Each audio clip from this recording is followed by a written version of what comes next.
Corner got Kyler Gordon. They took. We are live from our studios in the Chicagoland area. Danny Shimon just whispered into my ear that Kyler Gordon is now a member of the Chicago Bears. Guys, I am personally very, very happy with this pick. What do you guys think? Well, he's a second pair of the Washington corners. McDuffie was the guy I liked the most. I think Neil, you might like Gordon a little bit better. I'm not sure, but yeah, he's a bigger corner, off coverage, cover two corner, fits the scheme, fits the system. More of a physical guy as well in terms of coming down and run support. If you're gonna go corner here, I would have preferred Andrew Booth, but I know he's coming off of that either hernia surgery or core surgery. I'm not sure which one it is, but you'll hear a couple of different things here. So, but yeah, Kyler Gordon is in a position of need at cornerback. So I think with Logan Hall going off, maybe that was the guy they're looking at, and I guess with him off now, they just end up going to their next best available, which would have been Kyler Gordon. So this definitely looks like it's because it matches similar to my board here. It's pretty looks like they went best available player here. Yeah, I mean you could argue it went Watson, Gordon, or whatever variation of receiver could have potentially been next, but obviously Watson, the Bears are very high on. All of us as evaluators are very high on. You got the biggest kick to the Naz was Logan Hall going off the board right away, man. That really sucks. And then Watson took away the right drama from us, right? Took away all our drama. Yeah, right. Exactly. But Kyler Gordon, I'm a big fan of, man. I don't like him more than Trent McDuffie. I think I definitely like him more than you, Dan. He's I don't never got the feeling that you were like too hyped up about him, but he's a all Pac 12 first team guy. 33 game play history, 17 game starter. Last year was his first time as a full time starter. Made 45 tackles, 4 tackles for loss, 2 picks, 7 passes broken up, which was a team best.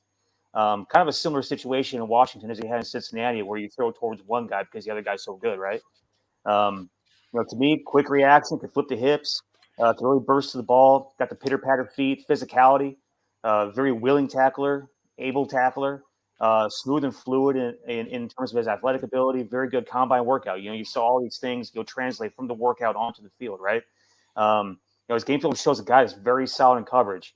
There were times to me where I felt like he's struggling in route recognition. That's something he has to shore up a little bit, ball tracking, things like that.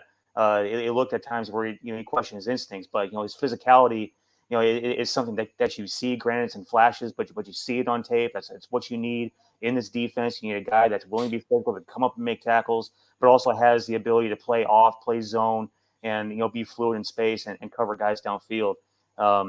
I think the biggest thing for me is he's got to be a little bit more reliable of a tackler, not just be willing to be more reliable. I really like the kid a lot. I think he's got a hell of a ceiling ahead of him, even though, what he's already put on film already, renders him a really good prospect for us. I'm excited to get this kid. Granted, I had Andrew Booth higher up on my board personally. Whether that's bias or not, I've loved that kid ever since high school. I would love to take that kid here. I thought he was a little more physical than Kyler Gordon was, but I love the Kyler Gordon pick. To me, it's a little bit similar to Thomas Graham, to be honest with you. Thomas Graham, I had a very similar evaluation of last year, going into last year's draft.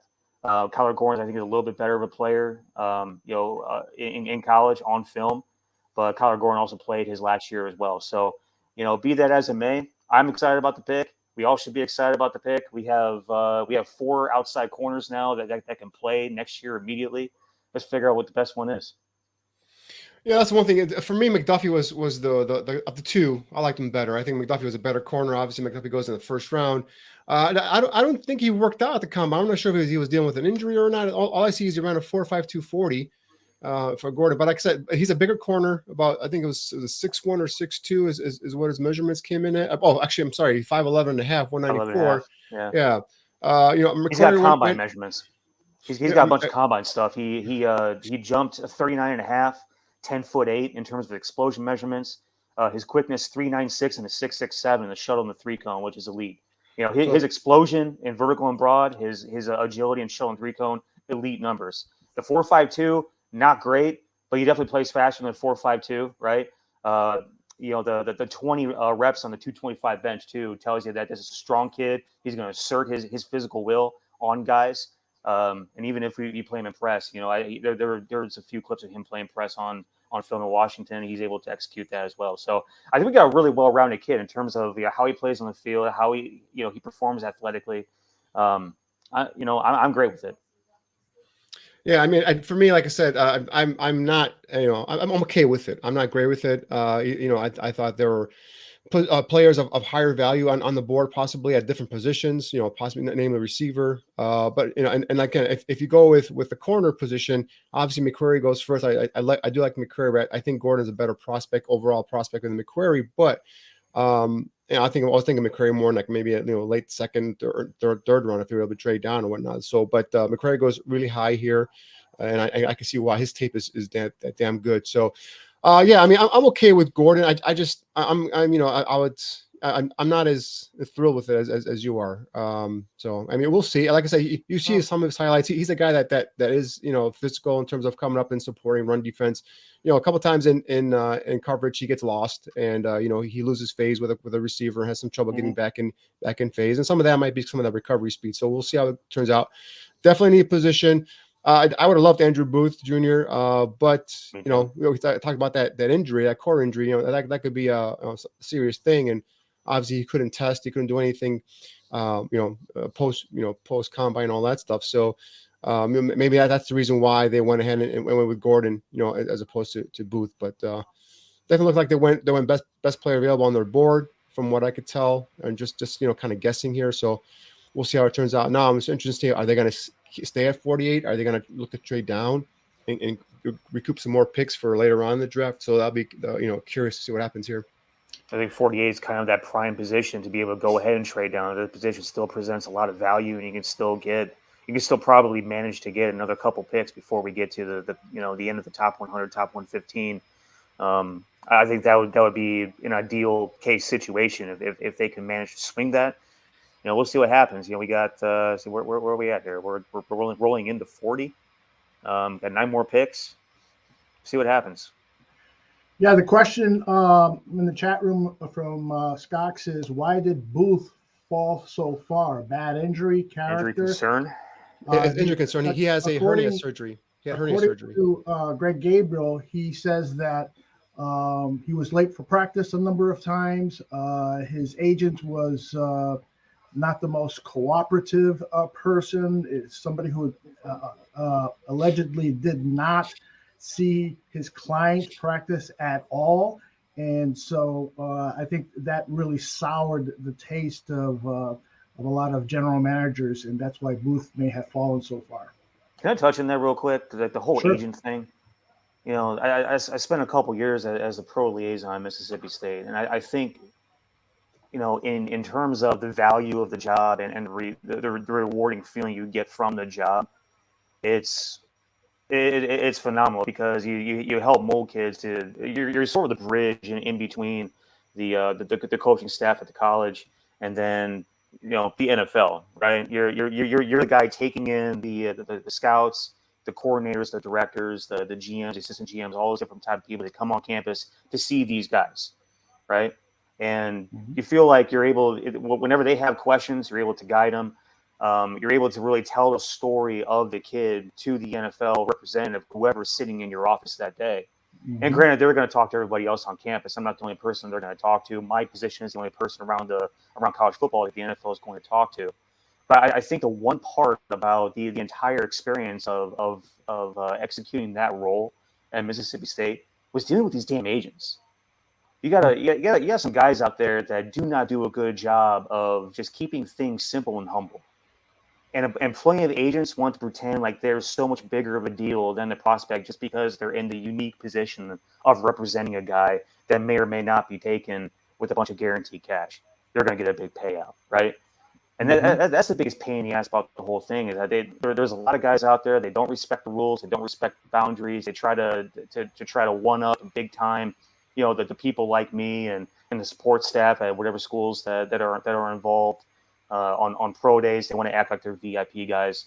And I could see that, if he went ahead and signed on with one of these agents that was a colossal pain in the ass, like a couple of them that I had experience dealing with, I could completely understand why the Bears would kind of sour on the entire experience of bringing in Andrew Booth. Now, having said that, I wouldn't necessarily take Booth and move him down the board strictly because he had a pain in the ass agent.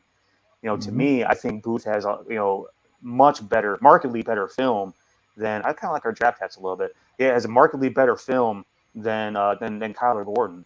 But at the end of the day, if Kyler Gordon's agent allowed you more access to workouts, to information, to a seamless process, I could totally see where that starts to become a disparity. Mm-hmm. I lost my thought here. Did we get the next pick in from Seahawks? Anybody know? No, I'm a little bit behind you guys. Right now, they're showing they're showing the Kyler Gordon highlights. Gotcha. Highlights on NFL Network. Well, let me share with you what Dane Brugler over at The Athletic wrote about Kyler Gordon in his summary paragraph.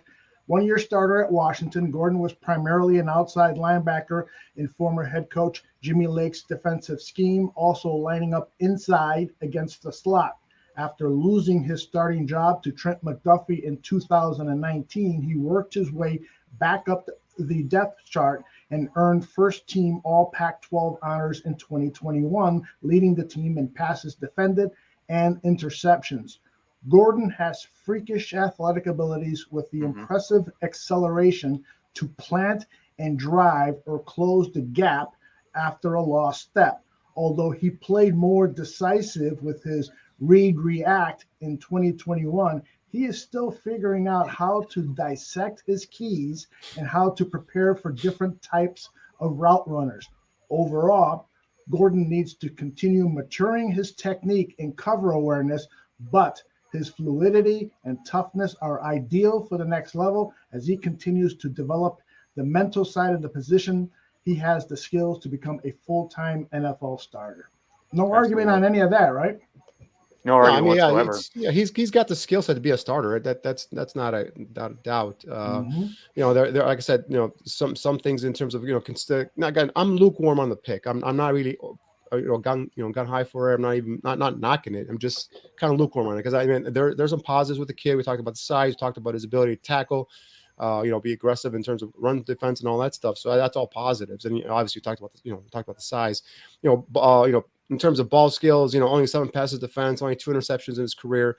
He did show a highlight here of me making a sensational interception on the sideline where he laid out and got both his feet in. So, the kid's got skills. I'm not saying he doesn't have skills. I'm just sure. I'm just I don't know, hoping for the best here. It's kind of looking over the board. I was hoping for Logan Hall, and then I was hoping for an offensive lineman. So they obviously went off of their board, off of their best available, and I think it fills a position of need. Like I said earlier, in the process, if you're going to get a cornerback, this is the round to get them because now you're going to see a run on these guys, right? So the Bears, for whatever reason, and going back to Andrew Booth real quick. For me, I was told it was a hernia surgery, and then it turned out to be a core muscle surgery. So obviously, the core muscle surgery is a little more complicated than the hernia surgery. So that's the reason why he's dropping right now. I'm not sure if that was just not communicated. Again, going back to what you guys talking about the agent, who knows? Maybe that's true. Maybe that's not true. I've never heard that. And plus, like Neil said, why would you knock a guy off the board because of the agent's an asshole? So that doesn't make sense to me. But anyway, neither here nor there. Booth is dropping because of the injury primarily. And it's like Gordon is a guy that give you some physicality on the outside corner. Hopefully, like I said, he's going to come in here and probably compete for a starting job next season. So I think this is a guy that has a pretty good shot at starting if he comes in with his head on right and comes in ready to compete and get coached up. So here's the thing too: if you're expecting a guy to come in and perform in off-season workouts and be 100% ready to go in August and be ready to rock by week 1, Andrew Booth's injury just happened. It was going on 2 months ago, right? That surgery was just performed last month. I think it was right before the combine. I thought it was right before the combine. He injured himself warming up for the combine. He was warming up for the 40. I knew it was around the combine. Yeah. Time frame. Yeah, he was warming up for the 40 and just completely destroyed. It sounds like every muscle in between his pecs and his quads. So, uh, I guess if that kind of freaks you out a little bit, if you're not going to have this guy around for OTAs next week and then off season, the mandatory camps in June and be ready to go by August. Maybe that's the hair splitter, right? We always talk about we're splitting hairs with some of these guys. Maybe that was a hair splitter. The guy's not going to be as available as you want him to be. Yeah. So the Seahawks just picked Kenneth Walker, running back out of Michigan State. Yep. Yeah. They got Boye Mafe right before then too. So let's review. Yeah. So let's review the second round. Logan Hall was picked with the first pick. Obviously, a huge downer, and that's followed by Christian Watson going to the Packers. Roger McCreary, the cornerback from Auburn, goes to Tennessee. Breece Hall, the running back from Iowa State, goes to the Jets. Jalen Petrie, the safety from Baylor, goes to the Texans. Arnold Ibekide, the edge from Penn State, goes to the Falcons. Then, of course, Kyler Gordon went to the Bears. And then the Seahawks with back-to-back picks pick Boye Mafe, the edge from Minnesota, and Kenneth Walker III, the running back from Michigan State. What stands out to you? I'm sorry? I like what the Seahawks have done so far. You just look at they're displaying their three selections right there: Charles Cross, Boye Mafe, Ken Walker III. That's a really solid draft so far. I think so far, like the Jets are probably the golden standard of grades in terms of who they've selected. Seahawks have done themselves pretty damn well. They got their next 10 years worth of blindside protection. They got a freakish athlete off the edge that terrorized the Big Ten this past season. And Kenneth Walker, I mean, he's about as solid of a pro-style running back as you can get out of Michigan State. Spent some time at Wake Forest, transferred out of Wake Forest because the scheme no longer fit his style, fit his attributes, what he's good at. Found Michigan State, and they've churned out pro-style running backs for life. I'm kind of impressed with what they're doing so far. Well, any surprises so far? Christian Harris is still out there available, the linebacker from Alabama, right? So is Nakobe Dean. And Nakobe Dean is still out there. Yeah, that's huge. Bernard Raymond is still out there, the tackle prospect from Western Michigan. Obviously talked about Andrew Booth. David Ojabo is still out there, the kid from Michigan. Obviously, we know his story. He tore his Achilles, in his pro day. So he's a guy that's still out there.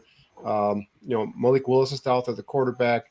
But specifically in terms of the Bears, like we're talking offensive. If you look at the offensive line, obviously Raymond's out there. I'm another guy that I'm kind of lukewarm on, not really too high on, too low on. In terms of receiver, Travis Jones, that defensive tackle from UConn, is still out there.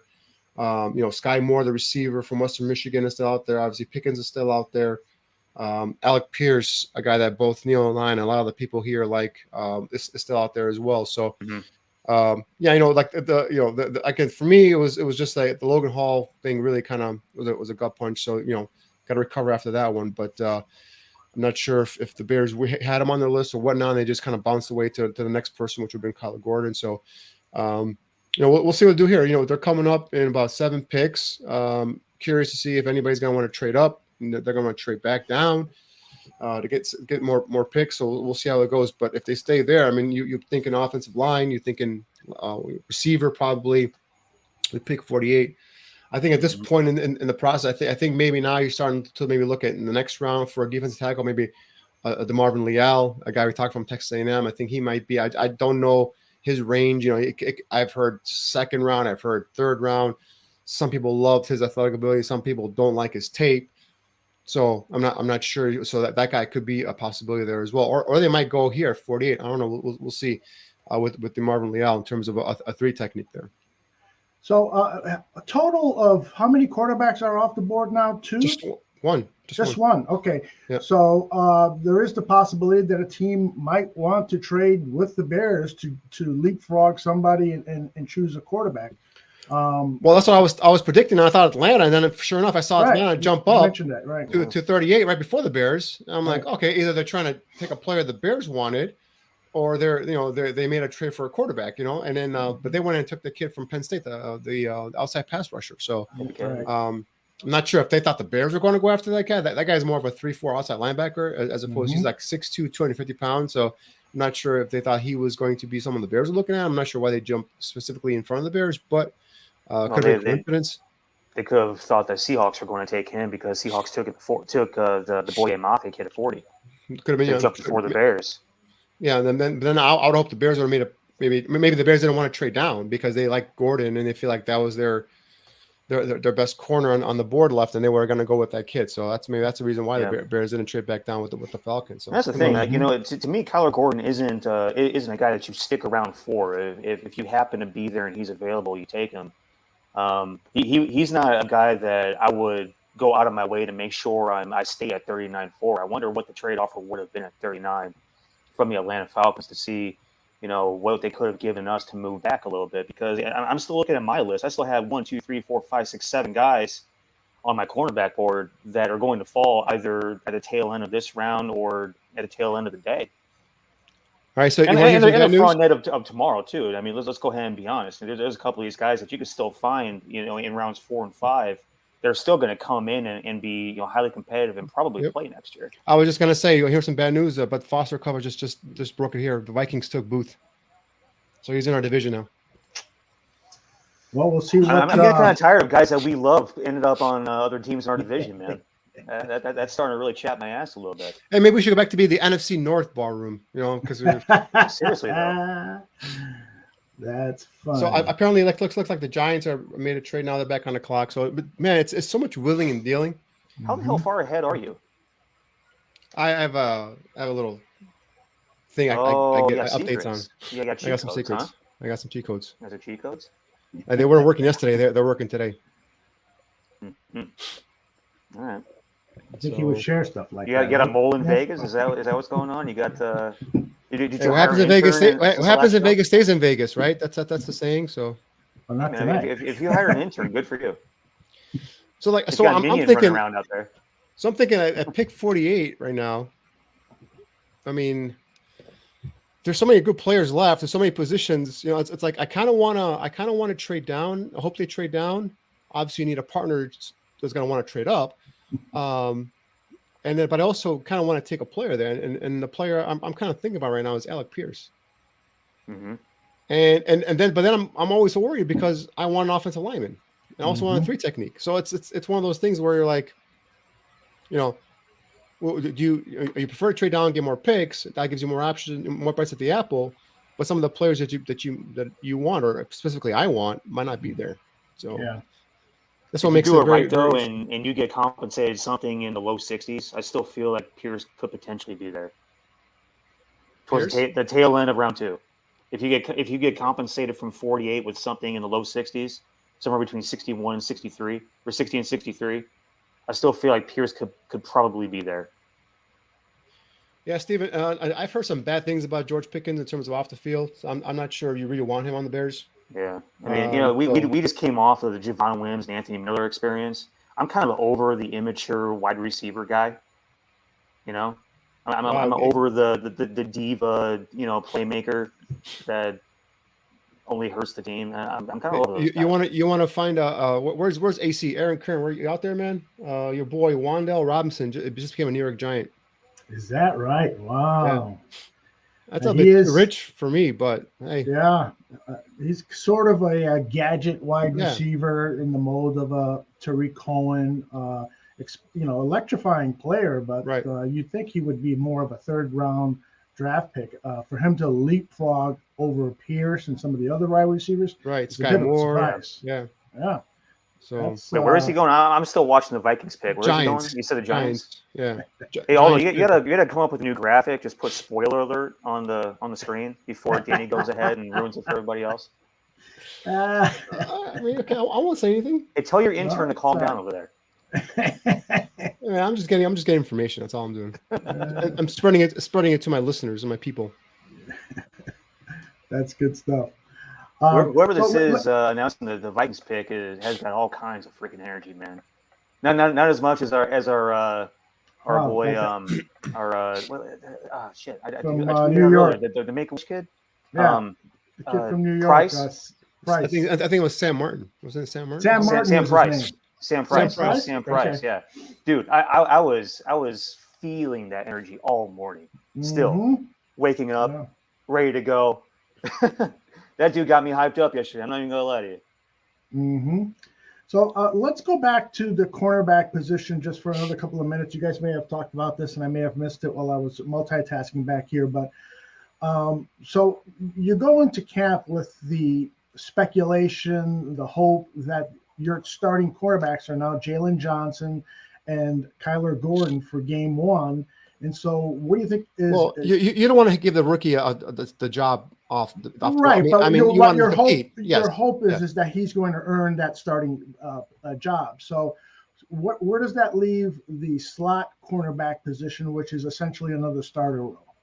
Yeah, well, right now it's obviously they brought in Tavon Young, the veteran from the Ravens, to compete there. And I personally think Thomas Graham and Kendall Vildor can compete there as well. So I think you let those three guys battle it out and may the best man win. And Graham, I think, can play on the outside as well. So I think he's a guy that gives you some versatility. Could be your third corner. Could be the slot guy. So we'll see how that goes. But I definitely don't see Gordon as an a slot corner. I think he's more of an outside corner. So definitely I think it'll be the competition will be between Tavon Young, Thomas Graham, and Kendall Vildor for that slot corner position. Man, you really got Alec Pierce on your mind right now. You just call him Alec Gordon. I did? Yes. Yeah, sorry. Kyler Gordon. Did. Kyler. In my head, you got four guys for three positions, right? You got Jaylen Johnson. He's going to lock down one position. So now you have 3 for 2. Tavon Young's going to lock down the nickels. So now you have 2 for 1, right? And it's going to be between Kyler and it's going to be between Thomas. And whoever comes out, the better of the 2 Pac-12 corners, I'm going to be okay with it. Like I said before on several shows, I really think Thomas Graham is the next guy, the number 2 guy on the outside. But again, like Kyler's going to come in and just put all kinds of competitive juice in that room. I'm excited to see what comes out the back end of training camp in August. Joe Robinson, there we go. So it's interesting because the pick of Gordon now really changes the complexion of that cornerback room. It went from a suspect group to one that looks pretty good on paper, has some depth. You'll have people fighting for jobs. You clearly have a couple of young guys there that still need development. I mean, even Vildor going into his 3rd year. This is we're still looking at developing him, and hopefully he can reach the promise that people like you guys, Jim Nagy, the executive director of the Senior Bowl, felt about Kendall Vildor. I know a lot of Bears fans have already given up on the youngster. I wouldn't go there. I think that this cornerback room now is pretty stabilized, and you might pick up another body, an undrafted free agent or 2, but it's time to move on to the offensive line, the wide receiver position, the defensive line, the linebacker, and of course, Neil, the safety position. Absolutely. Receivers. Take safety next. Take Nick Cross at 48. Do it. I'm walking away then. But I mean that's the thing. It's Nick like Matarese at 48. Now you want obviously to you filled I think one spot, right, a position of need, a potential starter, because I remember we said they got to come out of this draft, these 3 picks, picks 39, 48, and 71. If they stay there with at least 3 starters, right? So at this point, it's like I think you got one potential starter with Gordon there. Now you got to fill other 2 spots with starters, right? So is it going to be receiver? Is it going to be offensive line? Is it going to be defensive tackle? So we'll see how they go here in the next couple of picks. Of course, you guys know me. I'm running for a trade down, but I also don't want to trade too far down because I don't want to lose a lot of these players. So we'll see how this goes, but it's going to be curious. I think they're at pick number. I just saw I think the Giants traded 44. Giants traded back up again. I think. No, you look at the notification from the Wandale Robinson pick. Yeah. Okay. So we got Texans. In terms of like what I'm watching right now, the Texans pick is in. We got Baltimore next. Yeah, Texans just traded up and they took John Metchie. Oh wow! So tell us about Metchie.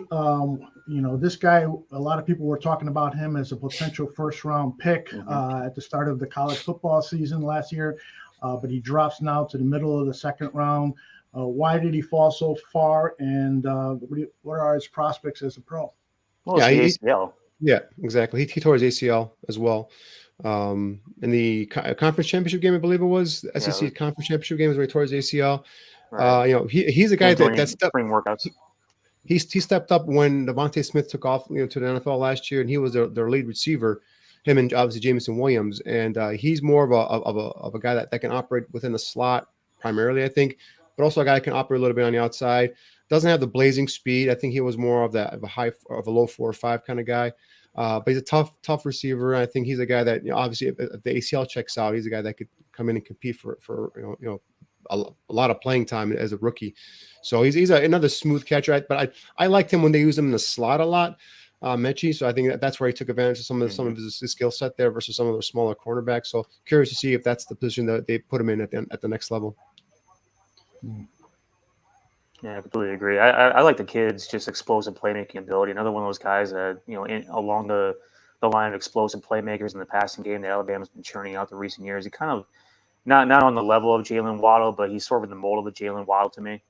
But yeah, his best time in Alabama was certainly in the slot. To me, you're really banking on that ACL coming back and being 100%. I'm not sure that I would take a guy this high that isn't fully recovered yet. Like Jameson Williams, he's already running around doing drills. John Metchie is, couldn't do anything in the springtime, couldn't run around, couldn't show anything for these scouts, these franchises, I should say. So to me, a little bit of a reach, but in terms of his talent, what he has shown on tape, the kind of athlete that he is, pre-injury, yeah, 100%. Like this would be a steal to have the injury. He's a first-round pick all the way. Ravi has this thought back to the cornerback position. He says that Jaylen is now on notice. Gordon is a cornerback 1 caliber. If JJ has a down year, don't be surprised if they move on, given his attitude as of late. You guys want to comment on Ravi's point of view here?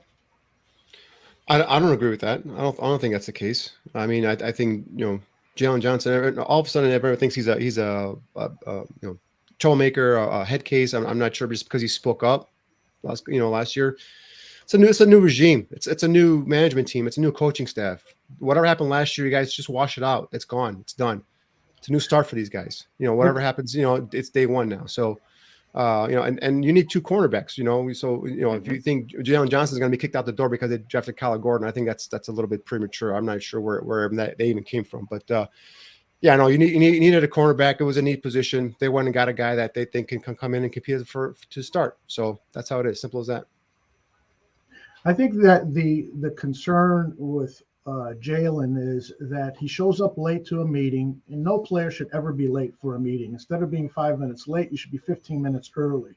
The fact that in game 17 of the season, he fails to tackle a player who is down, who then gets up and runs for a score, is very concerning. The fact that he aired private grievances with his coaching staff publicly, those 2 of those 3 things are about maturity issues. But the tackling issue is concerning. Is this with a new coaching staff that is preaching hits and to have this hitting mentality? You hope that you don't see that again when a player gets frustrated. Clearly, he was a frustrated football player, frustrated throughout the season, or for a better part of the season, frustrated with the coaching staff. But you should still never, ever let that affect your play on the football field. So I do think that, Ravi has a somewhat of a valid point. I'm really high on Jaylen Johnson. I think he is a cornerback 1 caliber player. But it is a bit concerning to me that, we saw some signs last year of him perhaps not being, a mature football player and a disciplined football player. Yeah, there was a lot to be concerned about. There was a lot to be, there was a lot to be frustrated about, to be honest. And I think a lot of those players, came out and sort of voiced their frustration after the fact of, what was going on in Chicago at Hallis Hall with that previous regime of Pace and Nagy and that coaching staff. I 100% understand the frustration.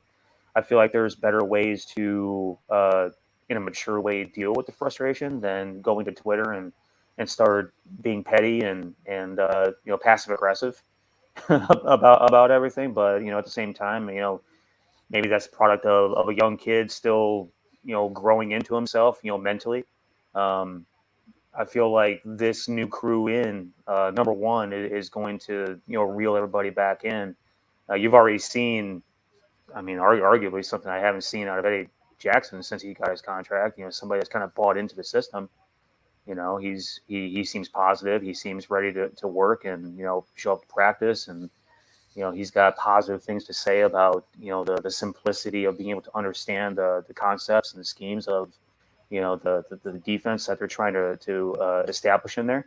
I was never as concerned about Jaylen Johnson as I was about Eddie Jackson. And so,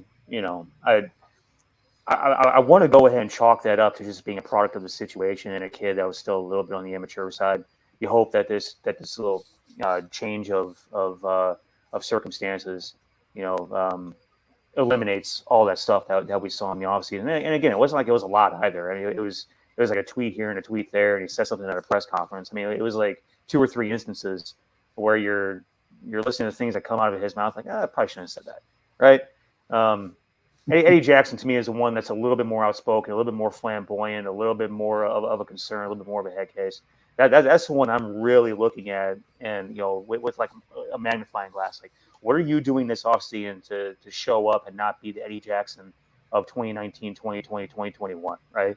So that's just my 2 cents on it. Yeah. Danny, you're not convinced about some of our concerns, but I got to remind you, you were pounding the table 5 years ago for Anthony Miller, and that's what ruined Anthony Miller's NFL career, was his lack of self-discipline and maturity issues.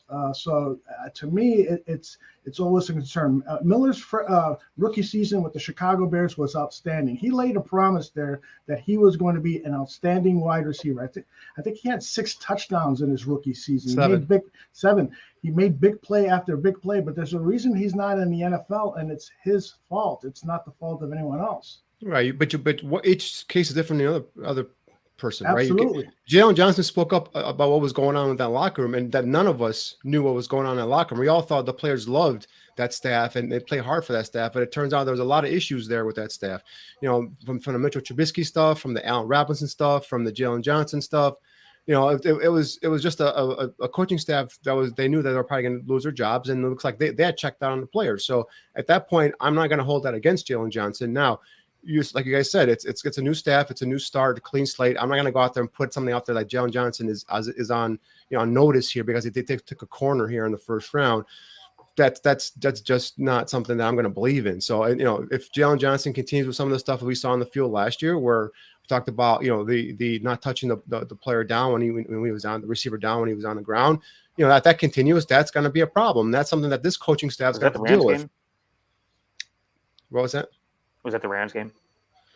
Yeah. Well, the Rams game. Rams game was our great safeties in Tayshaun Gibson and Eddie Jackson. That's right. I think it was the Minnesota game where they both looked at each other. I think it was Jackson again and what's his name and Jaylen Johnson. So it's just, if that happens again, now we're talking about something that we have to be concerned about. But I'm not going to go sit there and worry about a kid that so far has shown in terms of on the field that he wants to be that number 1 corner, that he's striving to be that number 1 cornerback on this football team. So, I just took those comments last year as more of a him stepping up and just trying to show some leadership on that team that apparently it was a sinking ship with no captain. The captain was up in his bunkers and just kind of counting his coins and just kind of making himself get ready to jump ship and get back to his daddy there and Andy Reid. So it's not something I'm going to hold against them. But again, if it continues, then yeah, that's something then you got to be concerned about. But at this point, I'm not concerned about it at all. All right. So what? We're a couple of picks from. The Lions took Pascal, huh? Yeah, the Lions took Pascal. Keegan Michael Key announced the pick, and it was just hilarious as per usual. That's another guy I like, but I like them more in the 3rd round. Wow, Josh Pascal in second round. Huh? That's pretty high. Tell us who Josh Pascal is and why this might be a good or bad pick for the Lions, Danny. Yeah, Josh Pascal is a Kentucky played at defensive end. He's about 6'2", 270 some pounds. Quick first step. He's a guy that I thought was misused as defensive end. I thought he's a guy you could probably kick inside and make him that 3 technique. That's why I was looking at him as a potential Bears target here, but not in the second round. I thought more because I'm projecting him, right? I'm projecting him to the inside. So I'm thinking he's probably going to be more like a third, fourth round kind of kid, though. But yeah, the kid's quick as heck. Definitely get off the line of scrimmage. Pretty good run defender in terms of being able to, stack a hard edge and be able to stack and shed blockers at the point of attack. So I like this kid. I think this kid has shown some promise. So I'm just curious in terms of how they're going to use him up there in Detroit. So we'll see there. But yeah, I mean, he's a kid that I was looking at him as more of a 3 technique possibility for the Bears because of that twitchiness in his frame and that first step explosiveness off the line of scrimmage at the snap. So 2 pass rushers now for Detroit. You got Hutchinson and Pascal coming in. Redoing the. They're still running a 3-4 out there, or is there a 4-3? I forgot the Lions. I think it's a 4-3, isn't it? Is Don Byrne in the chat talking shit? What are they doing, Don Byrne? The Bears are on the clock, by the way. Hey Don, what are the Lions running? A 3-4 or a 4-3? Help us out. 4-3. 4-3? That's what Don says. Okay. Well, sure, that's interesting then. So you basically found your 2 pass rushers on the edge then. Mm-hmm. Or if they kick them inside, who knows? You use Aiden Hutchinson on the weak side, Pascal on the strong side, get after the quarterback. The thing that's impressive about this kid to me is that he's 268 pounds. At the pro day, repped off 30 reps of 225 on the bench. That's absurd to me. And then he went ahead and jumped 37.5 vert, 10.3 broad at the combine. Those are great numbers. 4.77 40. He can run. 1.64 get off. That's 6'2", 6'2.5", 268. I mean, 3 technique for us. You put a few more pounds on him, then he's a pretty explosive dude on the inside. Mm-hmm. And this kid was a team captain for I believe 3 years at Kentucky. So these guys got some some good leadership qualities as well. So a well-rounded player both on and off the football field too. So that's a pretty good pickup there I just think it was a little bit high. But again, we talked about last night with Cole Strange. We both love Cole Strange. We thought he was going to be available maybe in the second or third round. But some of these teams only had about 14, 16 first-round grades on these guys.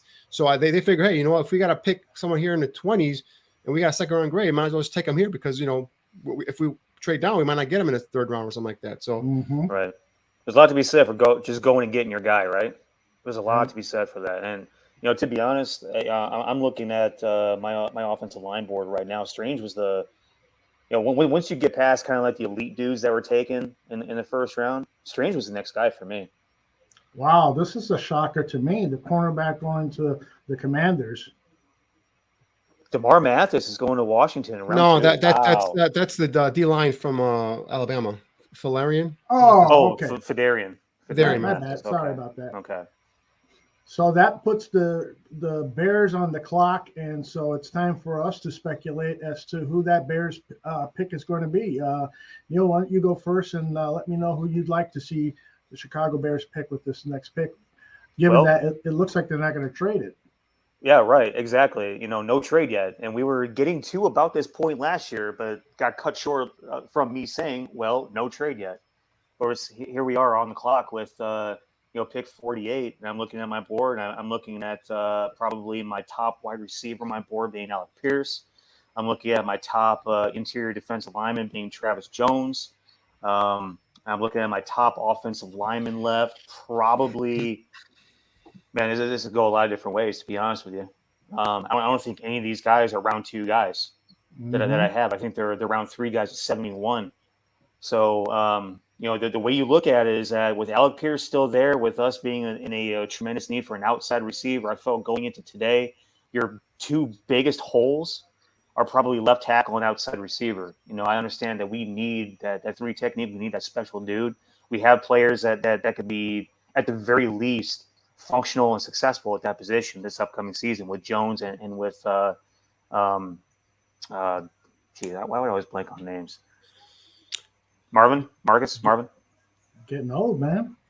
Talking about Edjo Blackson, or are you talking about Mario Edwards Jr.?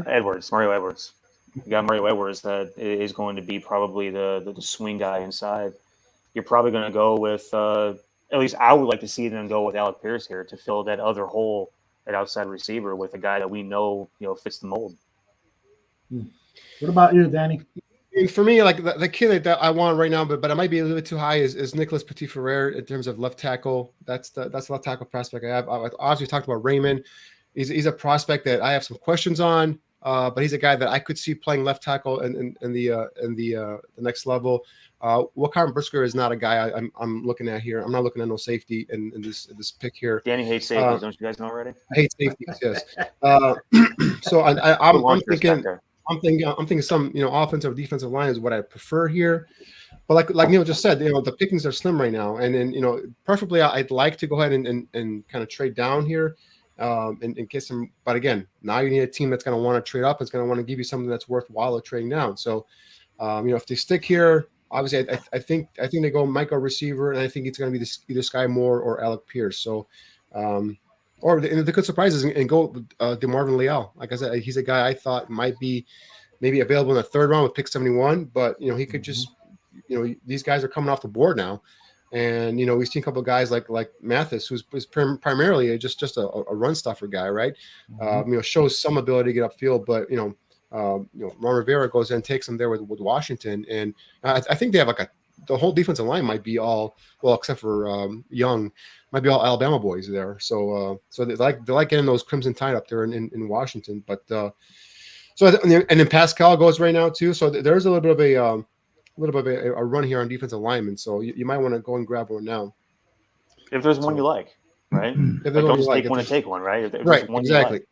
Exactly. It's got to fit the grades, got to fit the board and then the need as well. So to be honest with you, I wouldn't be surprised if they went ahead and took Travis Jones. I would not be surprised.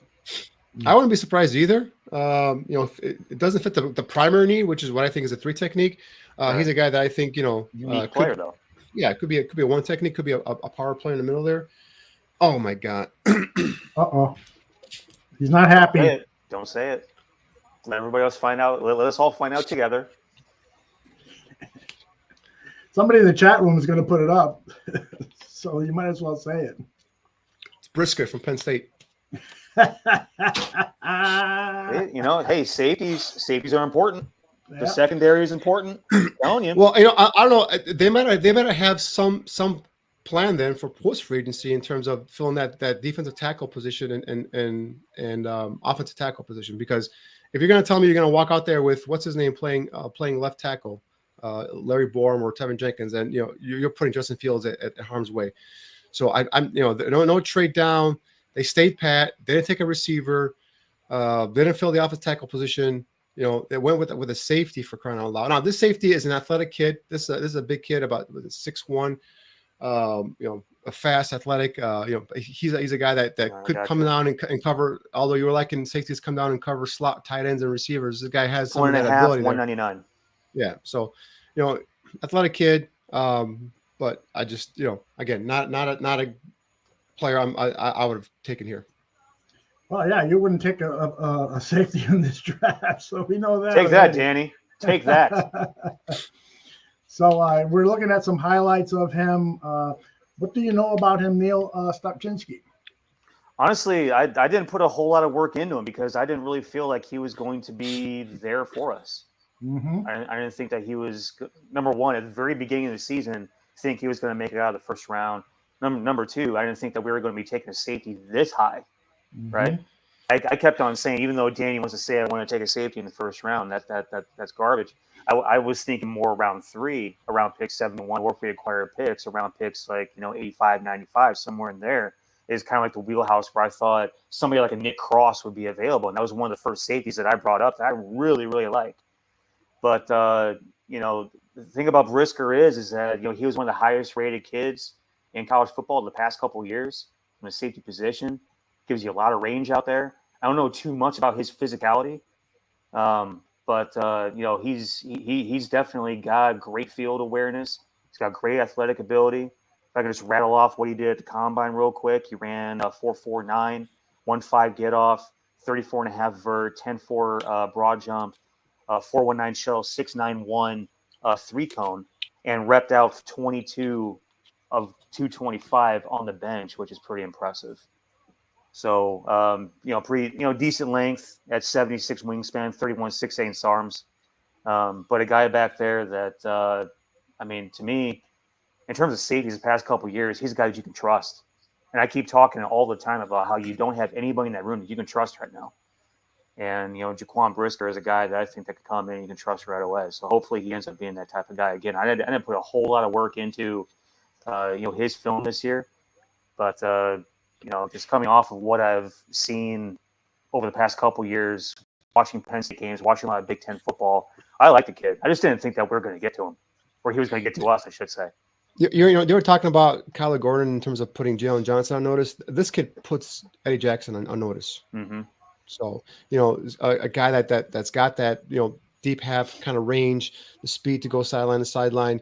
A guy who shows, doesn't have tremendous ball numbers in terms of interceptions and passes defense at Penn State, but has shown the ability to jump a route and pick the ball off, solid hand. So I think this guy could put Eddie Jackson on notice, in terms of, hey, we got to come in, we got to see Eddie Jackson perform up to standard. So, I was shocked that they went defensive secondary with both these picks.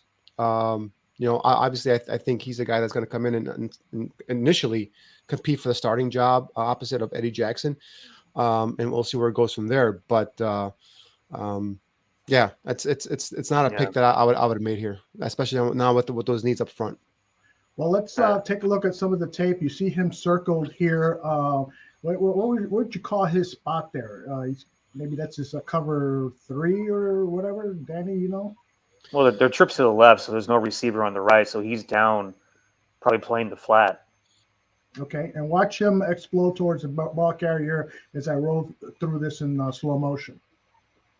He reads the play well, and this is what Dane Brugler says, that he's got a lot of toughness, and in the next replay you will see him playing the middle safety role and have some really good ball skills on this interception. You see the circle coming up on him any second. There he is.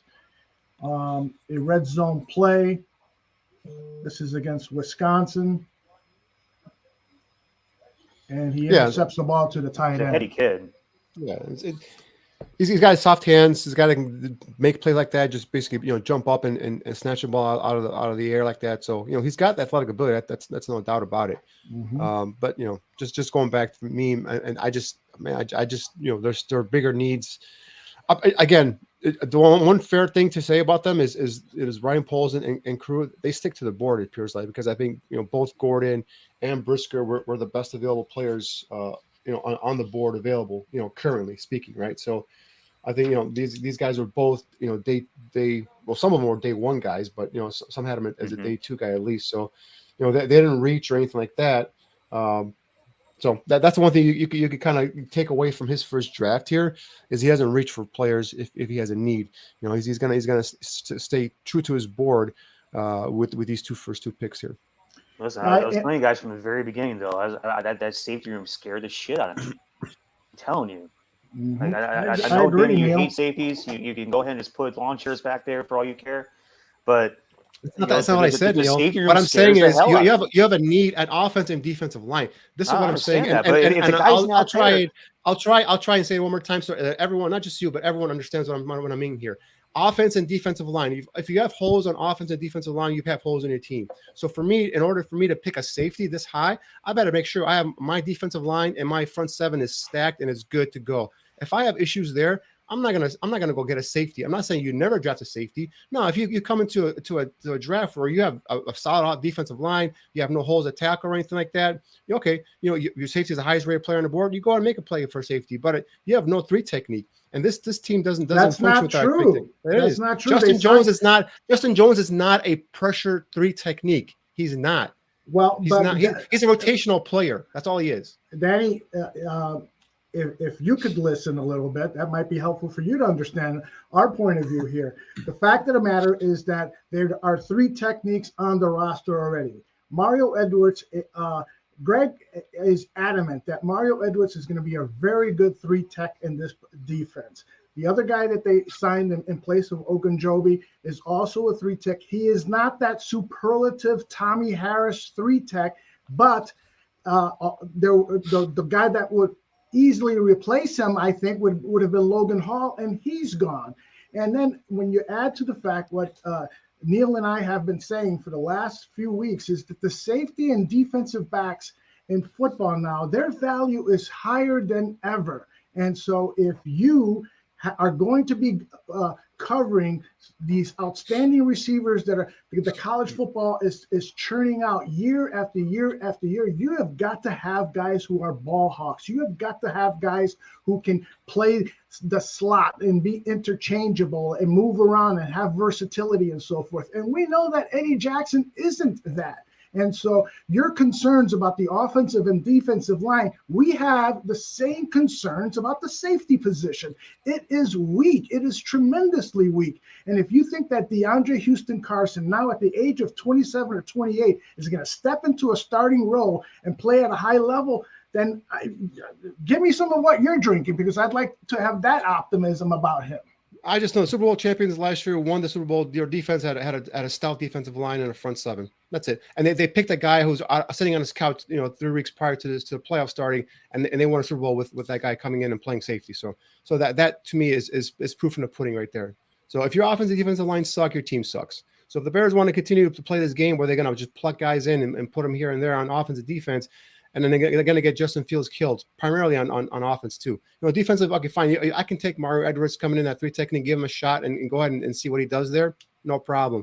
I like the kid's twitch. I like his ability to get upfield. We'll see if he stays out of trouble. So that's one thing there. But to sit there and say there's no need at off to tackle, there's no need at the receiver, and to pick a safety over that, I don't know. Again, they're sticking to their board. He's their highest rated player on the board. For me, I just would have tried to find a way to bring in a player that is going to make a bigger impact up front. Either side of the ball. Either side. Steve Frere, Abraham Lucas are 2 guys that are still on the board that I still have on my list as day 3 guys, and I think we'll be there at 71.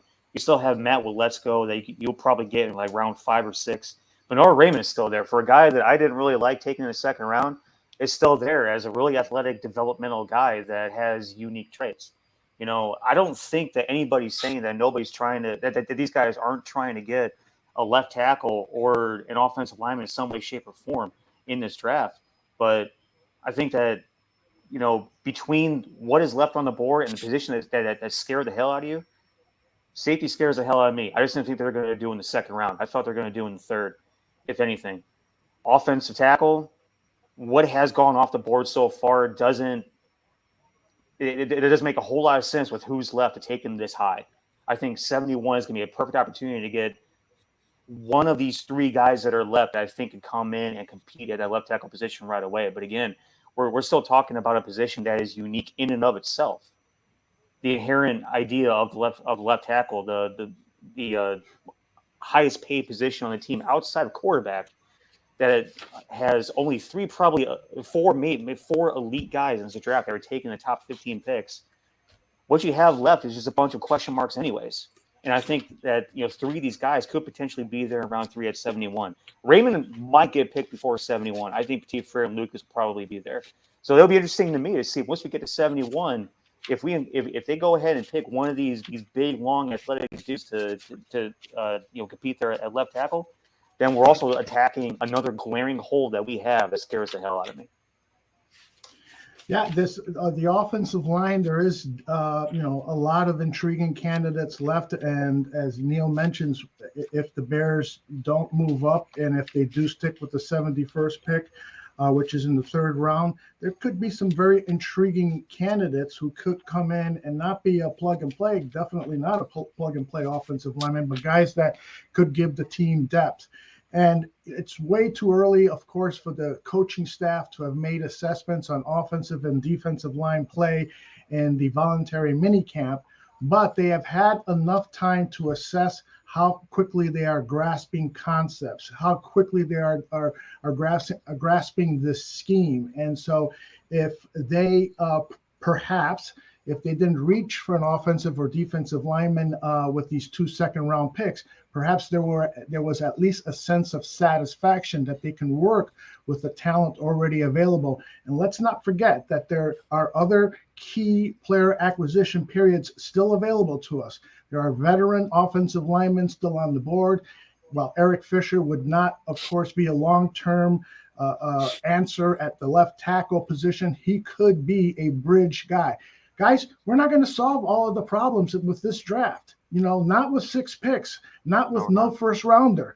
But those things still can be addressed. So I ask everybody, I understand Danny's and understand it fully, because he said it enough times that he doesn't value safeties high enough to be drafted at this position. But at the same time, Danny, as you said, they probably are sticking to their board, and that's vital for them to do. They've assessed all of these players, and if they've assessed that there is no offensive lineman, no defensive lineman, no wide receiver better than this safety, then you gotta salute them and move on. Then that's what I did. That's what I'm saying. Like that is their. It's obvious to me that they're sticking to their board, and he was the highest rated player, on their board, and that's what they're doing. But I just, and then you're right. Although there is a third phase of free agency after the draft, and the guy I keep mentioning is Dwayne Brown.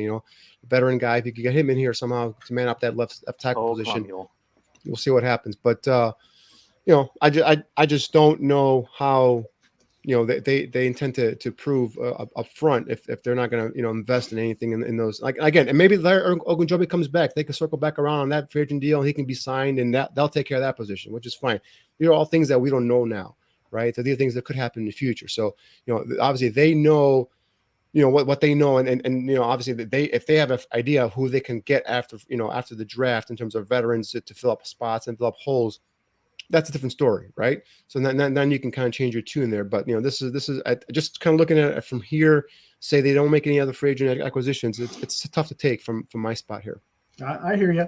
I do think when I mentioned about Kyler Gordon now making that cornerback room look healthy, I think that the acquisition of this player, the safety, still doesn't make the safety room incredibly good. So that's how bad. It's better. Of course, it's better, but I as Neil has been preaching louder than anyone in this at the bar room, the safety room looked atrocious, and so that was addressed today. And I think we have to look at this as a positive, a little bit more of a positive than a negative, because this guy does have traits. Dane Brugler had him ranked as the 5th best safety in this draft, and I think that's good that we will. Yeah, I had him behind. I think I had him 4th or 5th as well. I had Hamilton, Seen, Petrie, and it might have been Brisker 4th. So yeah, I mean he's right there in the same. Me and Dane see him in the same range there in terms of the class. But yeah, and then after that, it's pretty much a drop off after those 4 or 5 guys. So like I said, that again is a proof to me that they're just going off of their board, which is what we've in fairness, which we've asked these guys to do, is just stick to your boards, stay true. It is a neat position for the Bears. I just, personally, I just want to see other positions filled prior to that. So we'll see what happens. With pick 71, Abraham Lucas, you mentioned, Neil. To me, he's a 3-year starter right tackle. I think he's more of a fit at right tackle than he is at left tackle. So I unless you plan on moving Tevin Jenkins or Bourne away from the right side, I think Abraham Lucas is more of a right tackle for me. He's much more athletic than Tevin Jenkins, though, to me. Maybe. I just saw him learning a couple times. And 42 career starts. I love the experience. 3-year starter, like I said, former basketball background. So you like all that stuff about him. Mm-hmm. So we'll see. But yeah, I mean, 6'6", 315.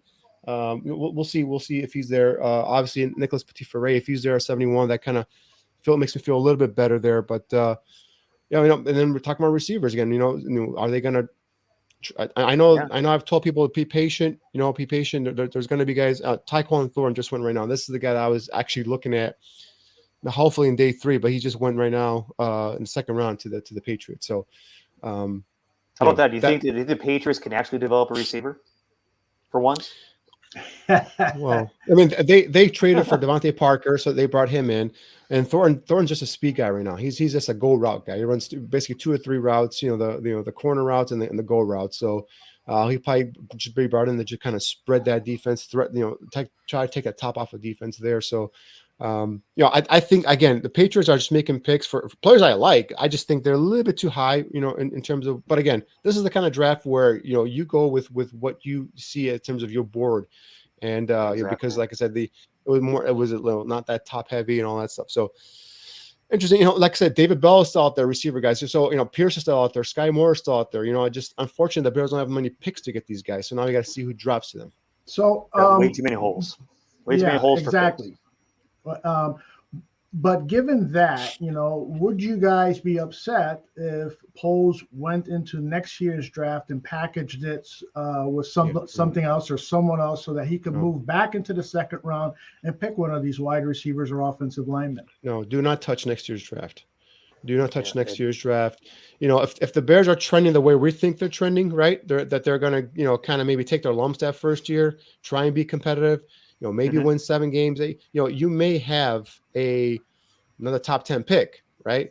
And you have 2, possibly 3 potential quarterbacks, again, depending on what happens this is coming college football season, that could be, players that teams could be vying for. So you never know. You do not want to do anything with next year's draft picks. Two chats.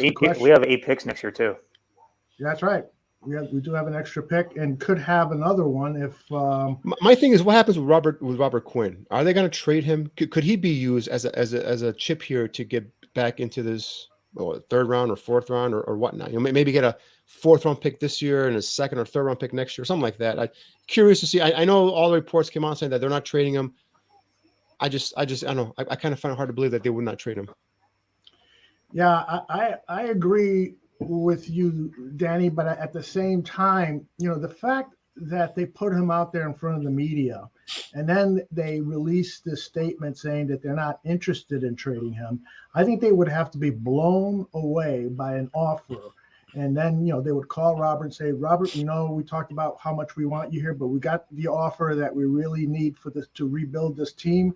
And we know how much you hate that word, but that's where we are, Robert. We are rebuilding. And then pull because that's your biggest trade asset right now. It's not David Montgomery. There's running backs aplenty out there. David Montgomery will get you back a 5th rounder or 4th rounder. I know that sounds silly, but that's the reality of the NFL. Who else could you possibly trade? You're not going to trade Cole Kmet, a 22-year-old tight end, when your tight end room already looks a little flimsy. You're not going to trade any of the wide receivers. You certainly can't trade Darnell Mooney. That would be suicide. And the return on a Mooney trade is non-existent. Who else is available for trade? I don't see anybody else available. So Robert Quinn would have been Roquan Smith that could get you something, but that is true. That was Barkish put that out there yesterday, saying that he was basically just speculating, but Hub did say that perhaps if the phone rings and somebody makes a strong offer for Roquan Smith. But that train has passed. That would have been yesterday to jump into the 1st round. So yeah, Roquan.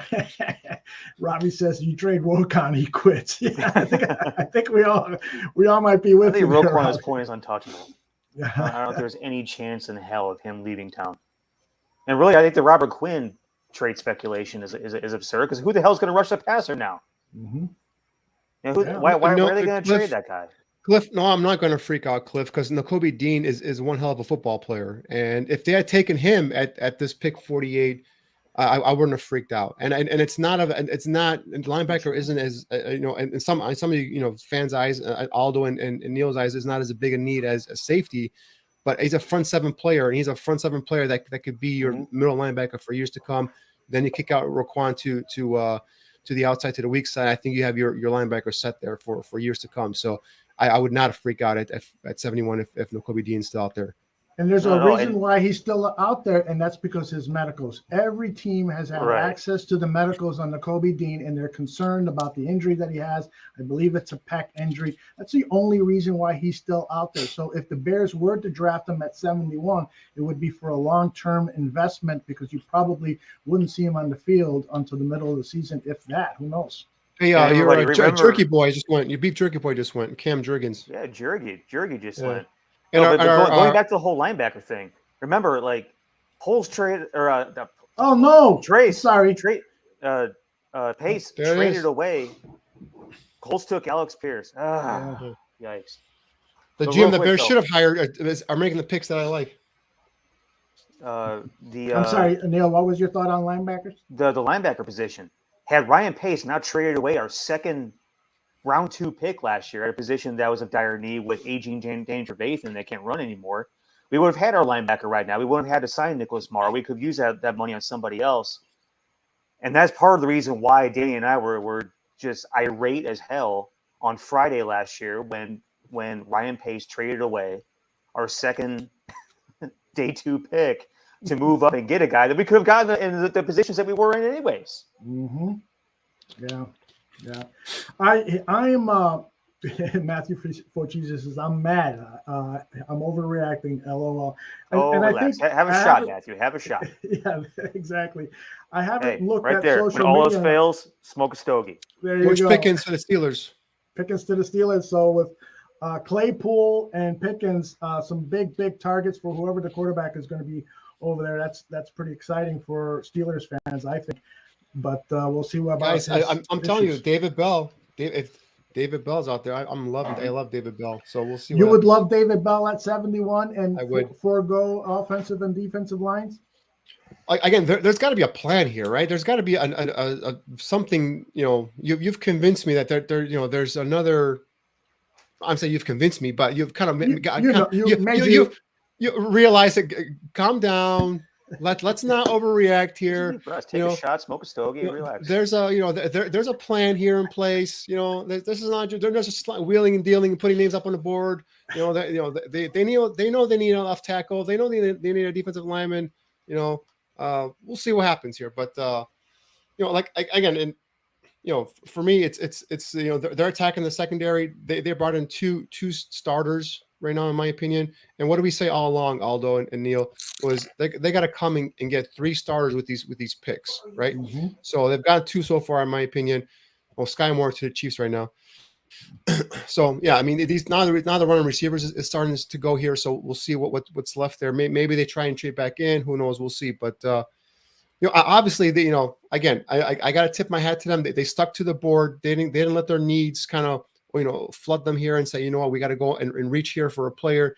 Alec Pierce could have filled the need. Sky Moore could have filled the need, but Brisker was a higher rated player on our board, and we got to stick true to our grades. And that's something I've always asked for my GMs to do. And I cannot be a hypocrite and be upset because the player I wanted wasn't picked, right? So that's kind of something I have to realize is that they're sticking to, as long as they're sticking to the boards. Unlike last year where they jumped up and he took Tevin Jenkins and told me that he's going to play left tackle when there are so many more other players available at left tackle that played left tackle that I had a higher grade on. I just couldn't see myself or imagine that Tevin Jenkins had that high of a grade on their board. But we'll see what happens here. So we'll just there's a couple more picks coming up. The 71 pick will be interesting to see. The thing I'm disappointed about is there were no trades, right? I was hoping that they could trade back and recoup some draft capital.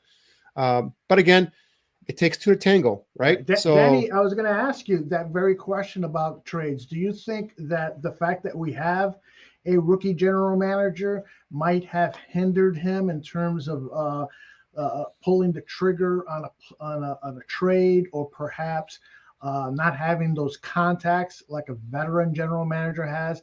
I would think that with Poles and the people that he does know, and Ian Cunningham, his assistant general manager, that wouldn't be a problem. But I wanted to get your opinion on it. Yeah, I don't think that's a problem. I mean, and like I said, Poles is well known within the NFL community, and Ian Cunningham came highly recommended, and he's a guy that's going to be a future GM in this league. Just a matter of time, not if, it's just a matter of when. So I think that is an issue. The only concern with that aspect, Aldo, is if he's because he's a rookie GM, could he be, swindled? Could he be, taken advantage of? Right? That's the only concern I'd have. But I assume that they got calls for their picks, right? But they saw the player, the grade they had on the player and what they're being offered. It wasn't worth to go ahead and drop out. So again, we'll see. We'll let this draft kind of go ahead and finish off and see what happens, after tomorrow and see what they've done. But there is, we'll see what happens after in terms of the post, veteran free agency after the draft too. So. Scott says, he's banking on Tolbert or Shakir at 71. I'm a huge Tolbert fan after you and Neil introduced him to me and looked at his highlight reel and been reading up on him. That guy to me is definitely a day 2 talent. And if he's there at 71, I mean, if Rainman is still there at 71, then I might go there. But Tolbert at 71 sounds very, very appealing to me. Yeah, Jaylen Tolbert is a kid that, size, speed ratio. Obviously, the level of competition, South Alabama, there might be a little bit of a competition jump there. So there might be some time for him to kind of get used to it. But definitely, this guy's got a ton of tools. Again, just a deep receiver class. I mean, there's going to be guys tomorrow, that we're going to be talking about. If you can get your hands on him, he could be a guy to come in and be a weapon. So, definitely an area. The really concerns me most right now, guys. It's I hate seeing Sky Moore go. I hate seeing what's the name? Pierce go.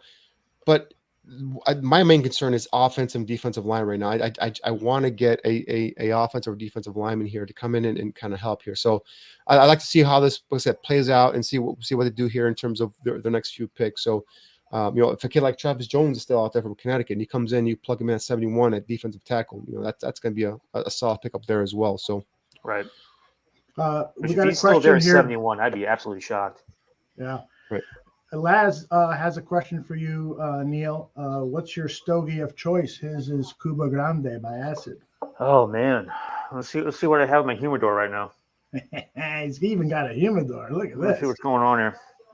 Hang on a second. I love it. So where I are we? got a couple crystal balls that I got for Christmas, but Look at this. let's see here. I like Christophs. I think Christophs are really smooth smoke, and they're really not all that expensive either. You're not gonna break the bank at one of those bad boys. Anything by Davidoff, I tend to love anything by Davidoff, especially if it's a mild. I don't like a really dark smoke that's gonna burn your skull off, but something that has a lot of flavor to it, that's easy, that doesn't hurt your tongue or the back of your throat. Something that lights well. So I guess I'm definitely a little bit more of a mild guy, but I definitely don't mind a dark buddy every now and again as well. I don't have any of my favorites in here right now. I got some things that some family members and such have gotten me for Christmas, and here's the other thing I found as well. By the way, the Bills getting the Kobe Dean. Oh wow, Buffalo! Jeez, Greg. Davidoffs are expensive, but it's worth the extra few bucks though. To be honest with you, like you could pay a whole lot for something that isn't a good smoke that you don't really like the taste of, that ends up being a little kind of like on par of a less expensive cigar. But the Davidoff stogie, if I'm at a cigar bar especially and I'm already splurging as it is, I'm gonna go with the Davidoff before I find anything else. Just off the cuff, unless somebody else can sell me on something that is gonna fit my particular taste. I found these bad boys, Buffalo Trace. Oh, that from the whiskey. Those stogies. Yeah. Dipped in the bourbon, rolled up, phenomenal. And I found a really good deal on these guys around Christmas time. I got a box of them for like just a shade over $100. These bad boys are rock solid. There you go. All right. So who is on the clock now, gentlemen? It is Cardinals, and that pick is in. So I'm sure somebody. That's Trey McBride, the tight end from Colorado State. Wow, what a player he is! He's a guy, who was on that kind of my wild card list. That if the Bears walked away with a Trey McBride today and did not address some of their more pressing needs like offensive and defensive line and so forth. I wouldn't have been upset because I think that's a good point. Although we forget that, and so I don't mean to cut you off just real quick. Sorry. We forget that we always think receiver, but you go also help the quarterback with a tight end. A tight end that's a threat in the passing game as well. So I'll continue your point, but that's a really good point there. Oh yeah, and I love the kid's attitude. I mean, he brings that offensive line nastiness, that you want to see. That hopefully we'll see again in Tevin Jenkins and the new guy from the Packers, what's his name, Luke Patrick. So, he would have been a great addition to that offensive line, and then also bring in that tough catch. He, in my mind, could be a meaner version of a George Kittle. Is that a fair assessment, guys? Trey McBride, kind of a meaner version of a George Kittle? No, George Kittle's pretty mean, dude. George Kittle is pretty mean. I mean, he plays out this nice guy, but he finishes his damn blocks He does. really That's pretty true. good. Actually, Iowa's got a nice tight end coming next year. Laporta, he could be a kid next year to keep an eye on for tight end though. But yeah, so definitely. Chillin' Moose, get a 6x60. What's the price on that? Neil is negotiating prices on cigars. I'm trying to find out some new stogies, man. I love it, man. So here's the thing: there's a lot of people in the chat room who are discussing, what must Justin Fields be feeling? Have the Bears call Justin Fields and told him, hey, be cool and so forth. I personally don't think that should be or is an issue.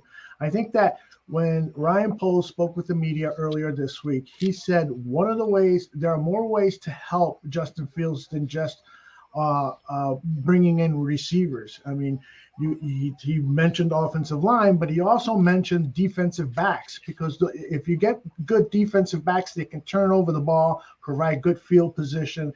He mentioned other areas that you wouldn't necessarily associate with the play of a quarterback. And so Justin Fields is going to benefit from a tremendous defense. We saw how Mitchell Trubisky benefited in 2018 from a tremendous defense.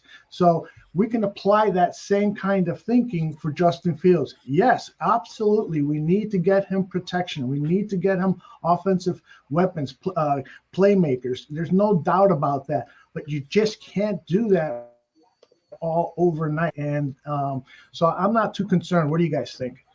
No, Justin Fields hasn't got to the point where he's proven himself in terms of he's the guy that needs to be consulted at in terms of moves and all that stuff. So the one thing I do like whenever Poles has spoken, I do listen to what he says, and I do like what he says, right? So he says he knows that Justin Fields needs to get weapons. But like you said, he needs receivers. He needs a defense that can get the ball back to him. Get him back in some field position. And then also he said one other thing that he did say in that comment, Aldo, was this offense is going to grow from the coaching and from the way it's going to be schemed, the way it's going to be called. Basically telling me that they're going to run it through David Montgomery. This is going to be a run-heavy offense, and they're going to let Justin Fields pick and play, make some plays here using his athletic ability and using his arm. So it's not going to be, it's not going to be Justin Fields' show, right? They're not going to let Justin Fields cook here. They're just going to. It's going to be a gradual, systematic, a process in which they kind of like basically what should have been happening last year with the previous coaching staff. It's going to happen this year, I think, with this coach staff. They're going to just kind of build the offense around the offensive line, hopefully around the running game, and then just let Justin Fields kind of grow into that position and get better. So like you said, they weren't going to go get 7-8 receivers and all of a sudden this is going to be all taken care of. They might pluck 1 or 2 here and there. I think they come out. I saw they still come out of this draft at least 2 receivers. And I think that they're just going to go ahead and build from there, Yeah. So we'll see what happens. But I don't think Justin Fields has gotten to the stage of his career where he should be consulted with personnel moves yet. Right. Neil, any thoughts on Justin Fields and how he, what he might be feeling, or whether the Bears owe him, an explanation for who they've picked so far in the draft? Well, I have to imagine that they communicated what direction they were going to go with him, and I have to imagine that they explained their thoughts on where they are with the roster right now. I have to imagine that bringing in Byron Pringle is going to play big in the offensive plan going forward. Equanimeous St. Brown, as I mentioned before, he's more of a possession guy. That we're a hell of a lot. We've had a hell of a lot of possession guys in our lifetime, man. We're used to what those guys look like. But the thing about it is that he's got a couple tailbacks, he's got a couple receivers now that he can throw to. Again, a dominating outside guy is the one thing that if I'm him, if I'm putting myself in his mind, that's what I want. And again, somebody that's going to protect my blind side, that's what I want. Who knows if we have the guys in the room right now to do the protection thing? I don't think we do, but again, I'm not within the 4 halls of Hallis Hall right now. I don't see those guys on a daily basis, and I think that's really important for all of us to understand is that we don't see these guys on a daily basis. We certainly weren't there, this past week to watch these guys work out in preseason minicamp, and we're not going to be there next month to see them in OTAs, and we sure as hell aren't going to be there for mandatory summer workouts, and who knows how many of us are going to get there for training camp in August. So we can do all the speculation, conjecture, and everything else, but the thing about it is these guys know these players on this roster a hell of a lot better than any of us on this podcast are going to be able to talk about these guys, and a hell of a lot better than anybody else is commenting and participating is going to know about these guys. And so I think really when you get down to like the bottom line section of this rant that I'm going on right now that I'm taking way too much time on, Poles has done a really good job so far, right? So far so good, type of grade for me.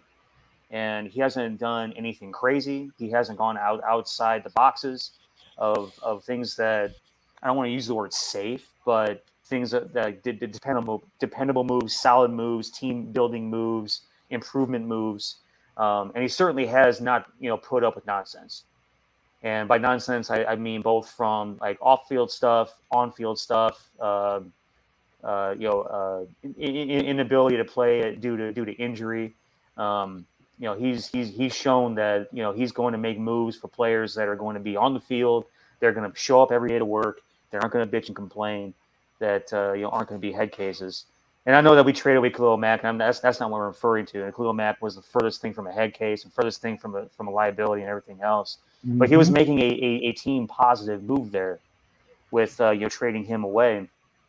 And we'll see in a couple of years, hopefully that was the right move to make. I want to wish ill on a player such as that brought so much to the community in Chicago, that brought so much happiness to our lives in terms of having like a real pass rusher, arguably for the first time since Richard Dent. I know Julius Peppers was kind of a big deal, but like to me, Khalil Mack superseded Julius Peppers to the point to where you talk about Richard Dent like type of impact on his defense. Just like a big time impact on his defense.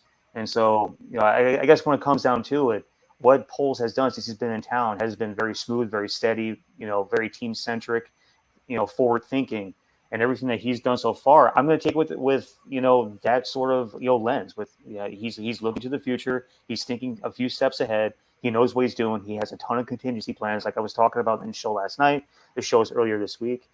Everything that he's done so far since free agency started, he's had contingency plans. He's had it well thought out. He knows what he's doing, and so hopefully everything that we're seeing tonight, it pays off in the future. I want to get back to just real quick. Sorry, Luka Decky just went right now before Raymond even went. So all those people there that were talking about. Remember, I laughed at Raymond being in the second round pick of the Bears in that mock draft, and Luka Decky, the right tackle who's going to be kicked inside the guard, just went to the Buccaneers, right? Mm-hmm. So again, arm length matters, I believe, in this league, and experience at a position matters, especially at a position like left tackle. Yeah, it's funny that you say that regarding arm length, because that was one of the big things that Jordan was talking about with Roger McCreary. He was saying, don't be worried about his short arm length.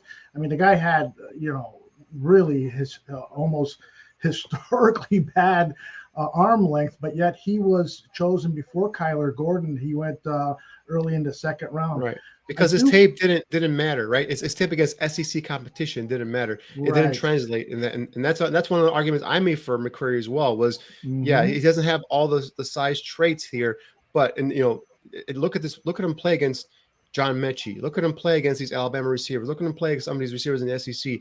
It doesn't hinder him. Yep. I do want to add just a few more thoughts on. Do you pronounce it Jaquan Brisker? Jaquan, yes. Yeah. Okay.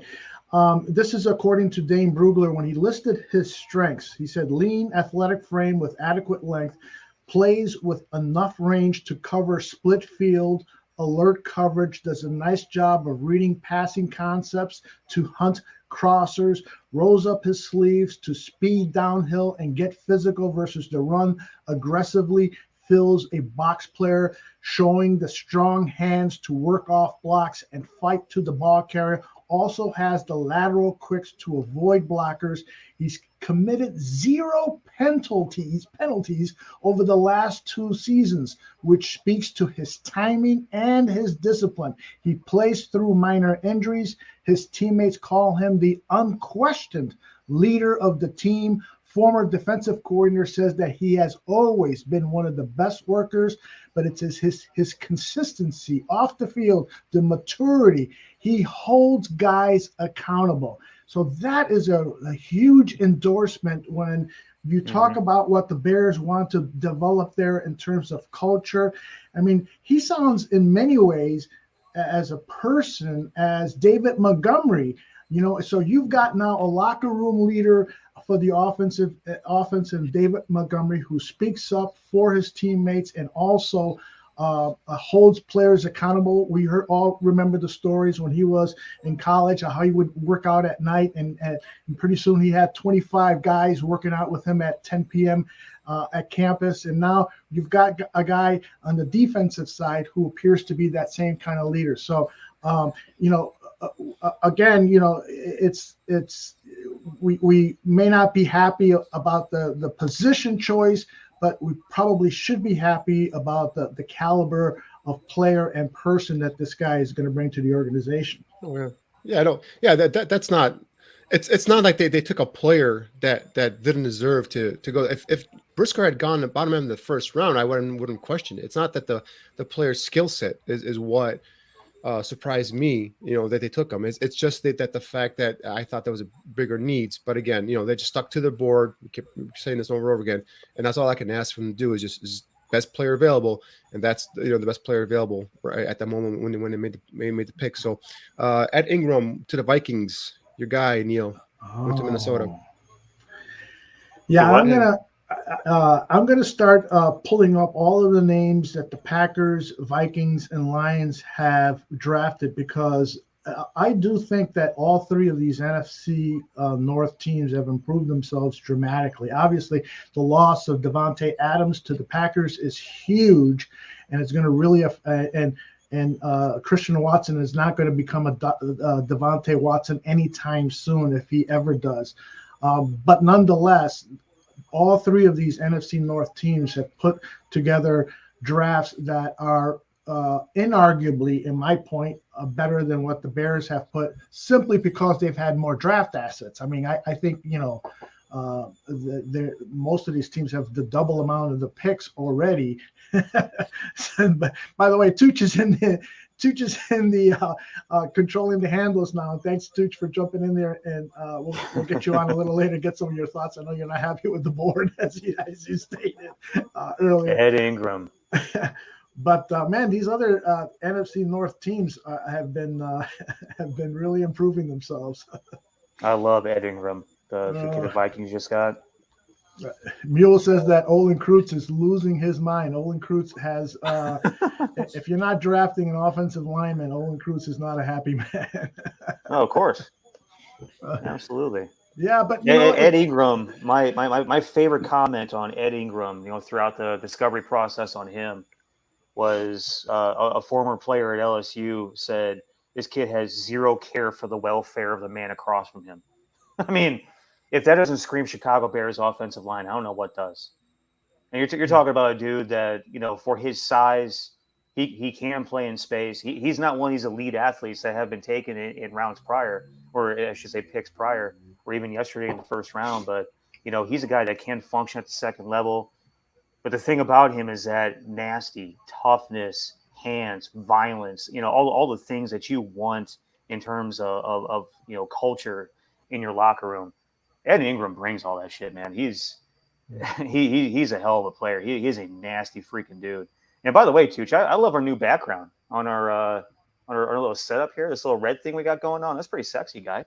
Well, I got to tell you that because you blend in. That's why we came. That's right. It compliments you.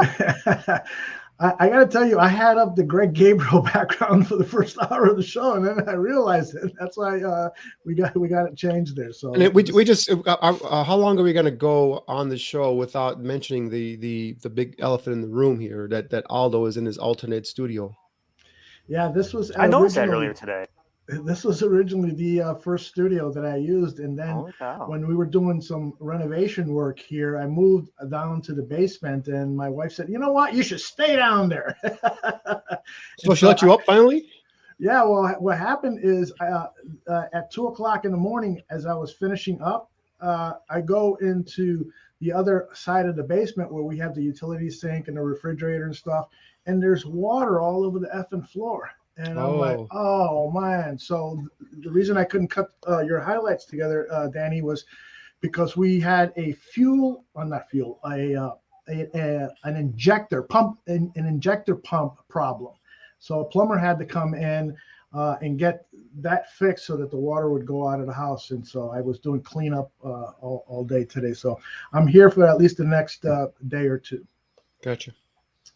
But enough about my problems. Let's get back to the Bears' problems. Yes, David Bell is still out there. Someone asking in the chat. And man, I just wish we had more picks, man. I know. That's the thing. Is I wish I had more picks because there's so much more players you could do. But it's it's just something that but you were going back to Brisker real quick. Yeah, that's why I said that Eddie Jackson is on notice now. I really agree. This is a kid that can come in here, with some of the leadership. And I've heard some of the same things with him. And he's a kid that's well rounded on and off the football field. So not a kid that got in trouble or anything like that. Just kind of some of the negatives I put down on when I watched him was I wanted some more physicality from him. I don't know. It looks like you guys liked some of the physicality he shows, but there's some situations where he came in with some of those shoulder tackle attempts, and I didn't like that. But you see other times where he comes in and he wraps up. So they're just minor things here and there. But I think this is a kid, like I said, skill set wise, he's a guy that went in the right spot.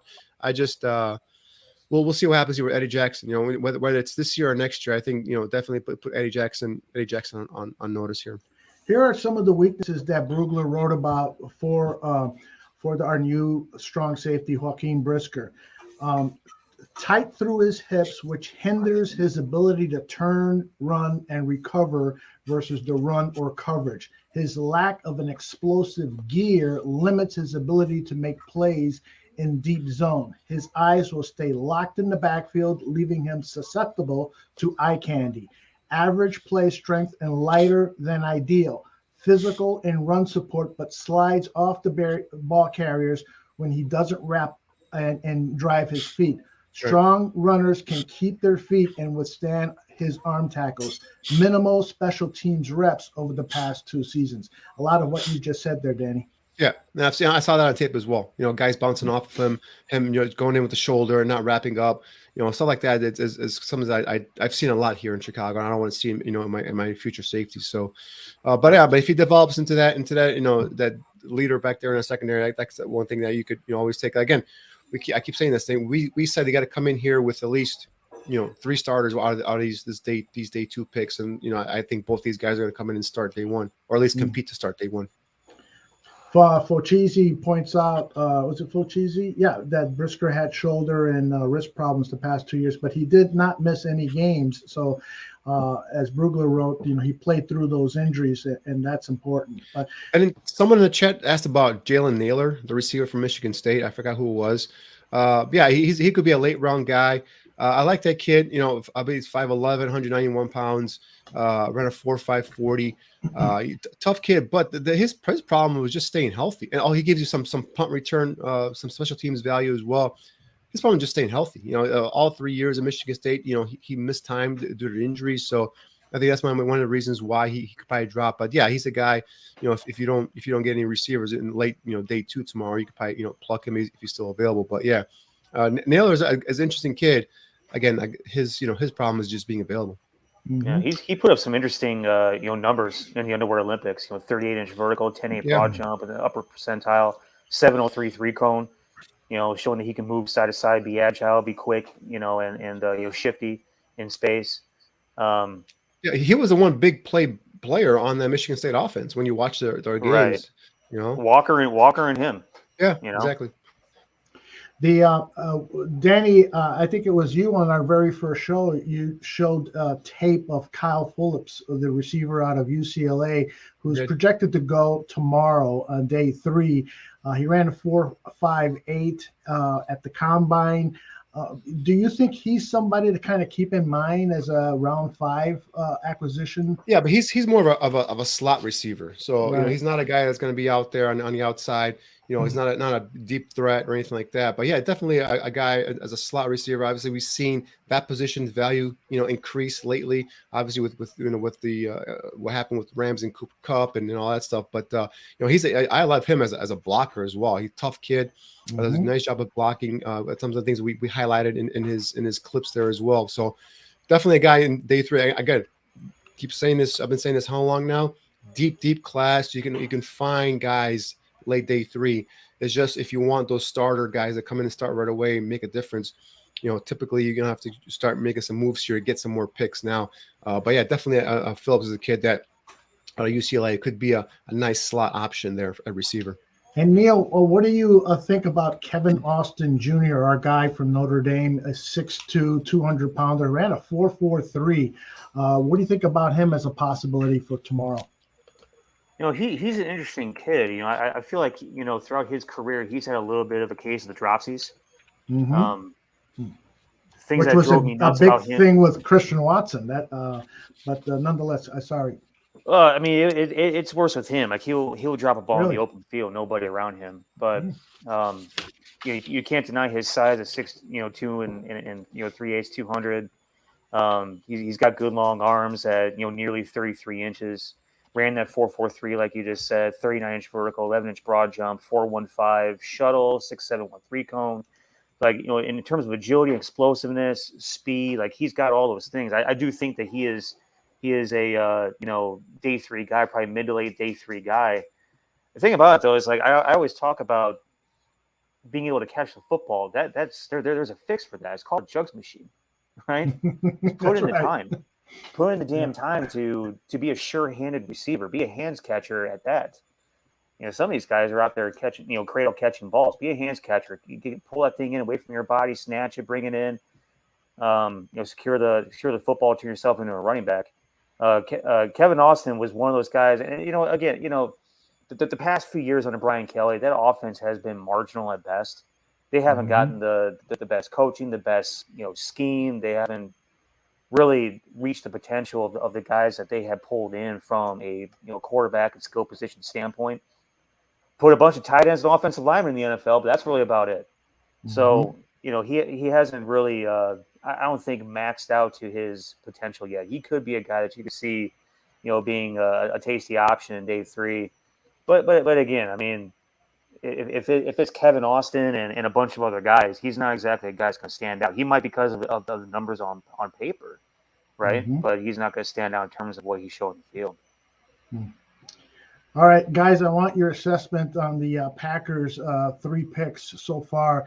In the first round, linebacker Quay Walker, also in the first round, defensive lineman Devontae Wyatt, and now in the second round, Christian Watson. Overall, what are your thoughts on their draft? Overall, I mean, I give them a solid B+ so far. I mean, maybe even A-. I mean, I think they get a linebacker that athletic as heck, a guy that's still developing in terms of the position itself. I touched on it last night. It's some instinct things for him. He's still kind of catching up and kind of getting there in terms of playing the position. I think obviously Kobe Dean, his teammate, is a better instinctive linebacker than he is, but he's more gifted athletically. I love Devontae Wyatt. There's a guy that I like for the Bears, possibly dropping in the second round, be a nice 3 technique fit there. So I mean, I think they might play him at a 5 technique in their 3-4 system. See how they do that out there. But 2 guys from the top, from the Georgia Bulldog defense, the top defense in college football. I think that's only going to help their defense get better. They're younger and better. And obviously Christian Watson fills a need for them. Gives them that deep threat to be able to go ahead and stretch the field and get downfield. So I think he's more of a replacement for a role that what Marquez Valdez-Scantling did for them, which gives you the field stretcher, than what Devontae Adams did. Because Devontae Adams was, and eventually, and maybe Christian Watson can develop into what the receiver Adams was, because Adams did a lot of stuff inside the numbers, right? Whether it was those dig routes, those slams, those comebacks, the back shoulder fades.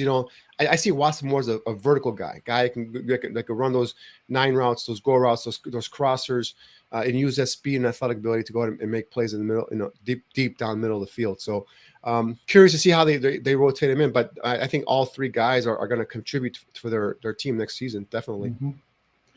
Any thoughts on the Packers, Neil? A couple of those are just tremendous shots to the hands for me. Mm-hmm. You know, you hate to see Devontae Wyatt, a guy that we've been hyping up as a guy that could potentially drop to 39 and would fit perfectly, or some variation of perfect, at the three technique position for us. But a guy that has, vertical explosion and backfield disruption to his name. You go into the team up north, doesn't make you feel good, and then they get this long, extremely athletic, explosive, uh, ridiculously high ceiling wide receiver type kid that we also really liked and could see fitting in here in Chicago as well. And both those kids end up being significant difference makers, all pro level, Chicago Bear beaters, then we're going to feel pretty shitty about the way this whole thing worked out. But at the same time, it's it was Gabe's commented on my thing last night about Devontae Wyatt. You can't worry about what the other team's doing. I completely agree. But at the same time, it does kind of suck to see a guy that you like so much go to the other guy. Go to the other side. Exactly. Quay Walker is interesting in terms of he was one of my three surprises yesterday, in addition to Cole Strange and Tyler Smith, as guys I didn't think were going to go in round one. I think that if you like the guy enough, like me personally, if I'm Ryan Poles and I had Cole Strange sitting there at what was it 24 where the Patriots took him, I wouldn't have a problem taking him at 24 because he feels a need. He's really good at what he does. He's got a ton of position versatility. He's angry and mean. I would take that guy at that position, but I'm thinking to myself, from Chattanooga, hasn't seen a whole lot of playing time against the big boys. Nobody really knew that the kid existed until Senior Bowl week for the large portion of America. Sliding up in round one like that, you just got to give places like New England credit, Green Bay credit. I forget who took Tyler Smith. Who took Tyler Smith? Was that Dallas? It was Dallas. Give Dallas credit as well. They found guys that they were pound the table about in terms of they believe in the kid, and they went ahead and took him before anybody else could even think about taking him. And there's a lot to be said for that. Danny, here are the Detroit Lions picks. Don Burr is on the edge of his seat, wants to know what you guys think. Why don't you start us off? Well, I mean, just off the cuff here, Hutchinson was a no-brainer. He gets bypassed by Jacksonville. He drops down to your lap, and he said they play a 4-3, right? So he'll be a head in the ground defensive end. Jameson Williams, I thought that was a nice pick for the future. A surprise they traded up 20 spots for a guy that's going to be available mid to late season, but he definitely gives them that speed on the outside to go along with last year's fourth round pick Amon St. Brown, and with their tight end Hawkinson, so they have some weapons there in Detroit. But then obviously Pasquale is a kid I like. He's an edge, a 4-3 defensive end at Kentucky. I like them. I like to putting some weight on him and project him inside as a 3 technique for Chicago, namely, or for a defense that runs that gap scheme. That to hit the gap, get upfield kind of scheme. So Pasquale has some talents, but if he's going to be a 4-3 defensive end, I don't think he's going to be one of those double-digit sack guys. I just don't see that from the outside. I don't think he's got that enough twitch to be an edge guy. So we'll see what they do with him in terms of, I think they kick him inside.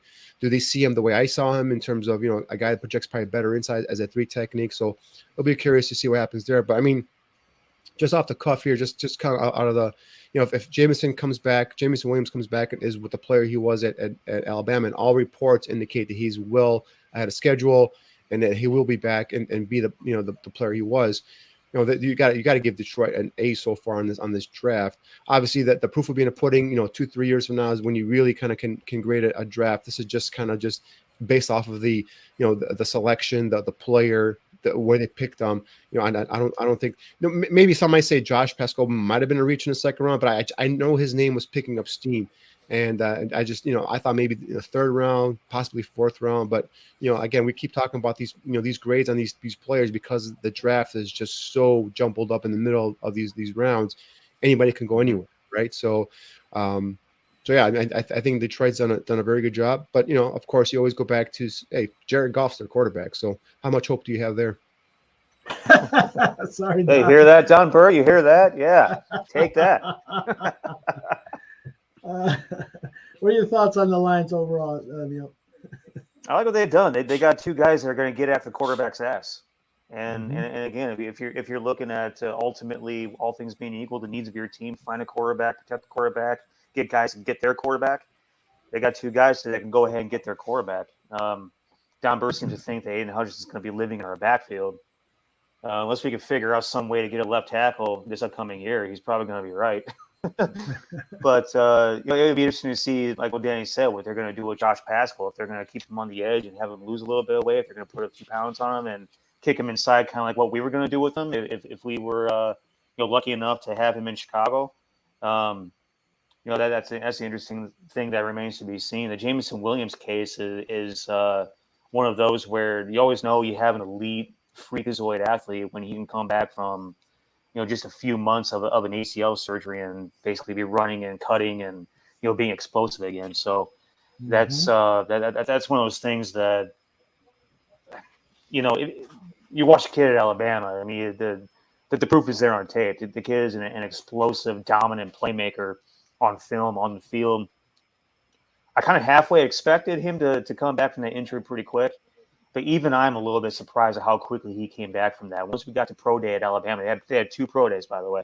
They had 2 pro days, the second of which he was already running and cutting and not doing anything for scouts, but he's doing stuff within the strength staff of Alabama football. So give the kid credit. He's just one of those freak athletes that can recover from something like that, regain, hopefully, come back the same type of player, but the quickest with which he came back from that injury is impressive.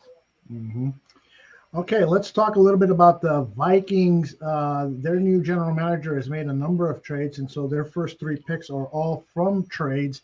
He's actually kind of taken the approach that I was hoping Ryan Poles was going to do to accumulate more picks, but Poles hasn't, at least so far.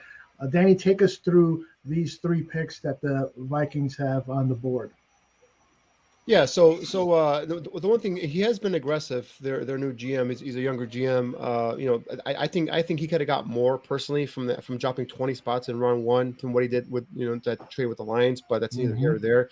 You got Louis Seen, who was one of the top safety. I think he was second on my board in terms of safeties, right behind Hamilton. So I do like that kid a lot.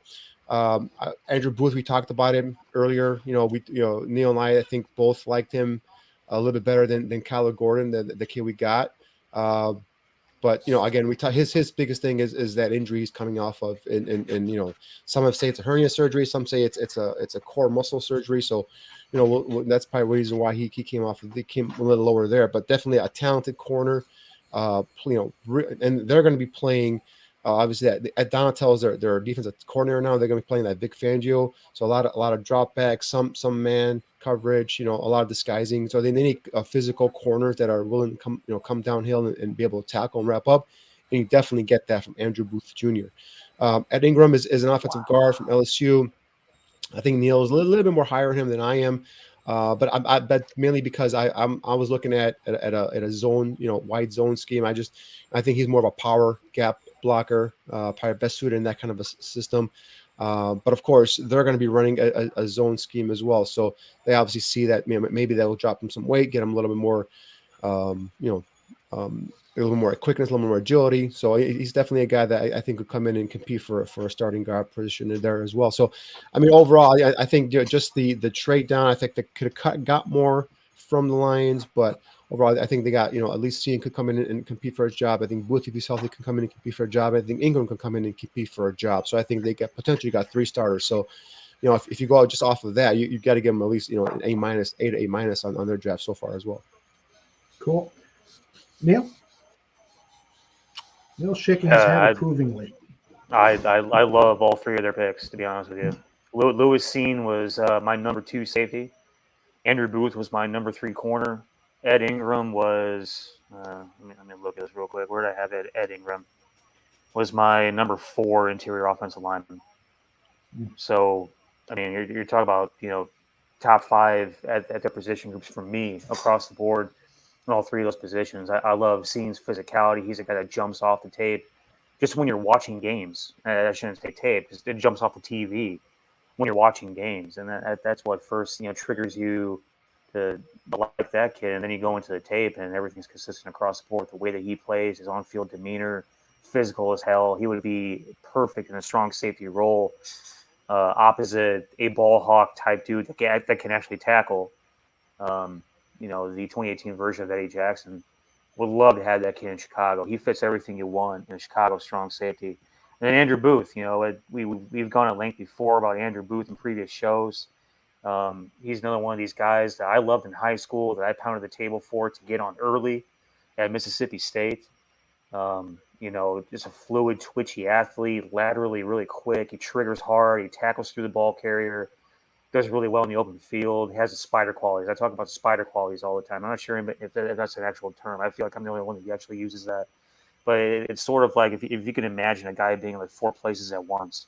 That's kind of what I mean by that. He's got the ability to almost seem like he can match any move that can be made on the field. He does really well in anticipation. Competes in jump ball situations. Plays multiple coverages at Clemson. There was a lot of zone, a lot of off. To me, he's got the athleticism, strength, and physicality. And in Minnesota, you got that kid now opposite of Cam Dantzler, who I had at Mississippi State, and he's a really interesting kid. And a guy he's been a late bloomer for life. I still think that Cam Dantzler has the best football ahead of him, but in Cam Dantzler, you have sort of like a long, not as fast kind of like boundary corner, and then Andrew Booth is sort of your guy that you can play to the field and just be your space spider. And I really like what they have in the cornerback room right now. Then Ed Ingram, and we just got off me talk about Ed Ingram. The quote, the guy has zero care about the welfare of the guy ahead of him. Just a mean, nasty, physically like overpowering guy that has really good feet, has pretty decent bend, can operate in space. Is not one of these freakish athletes that we saw taken in the first round or even a few picks prior.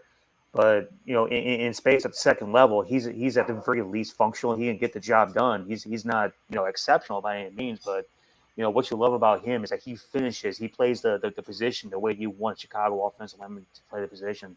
So I mean, when it comes down to it, all 3 of these guys I would love to see here in Chicago. It just sucks up there. Again, we're going to see these guys, twice a year in the division, like some of these other guys that we've seen, taken by our division rivals. I feel like all 3 of these teams have done a really good job so far. Yeah. Round 2 is now over, so we'll wait for the 71st pick with the Chicago Bears to come. I do have audio of Kyler Gordon, his press conference. This is from the Chicago Bears YouTube page. Let's see if we can listen into what he shared with the media. Is this something that surprised you? I was a little surprised, but when I got the call, like honestly, like I just thought I heard the name Chicago, and I'm thinking of all the people that I met on the visit, and just knowing like the good people that are there, and I'm just thankful, like I'm gonna be in a good environment, and that the relationships I'm about to build with these people are gonna be amazing. Next question, Alex Shapiro. It's Shapiro. Hey, Kyler, congratulations. Thank you. I'm just curious, as Bears fans get to know you, what is the one thing you want them to know about the player you are and what you're going to bring to the team? Yeah.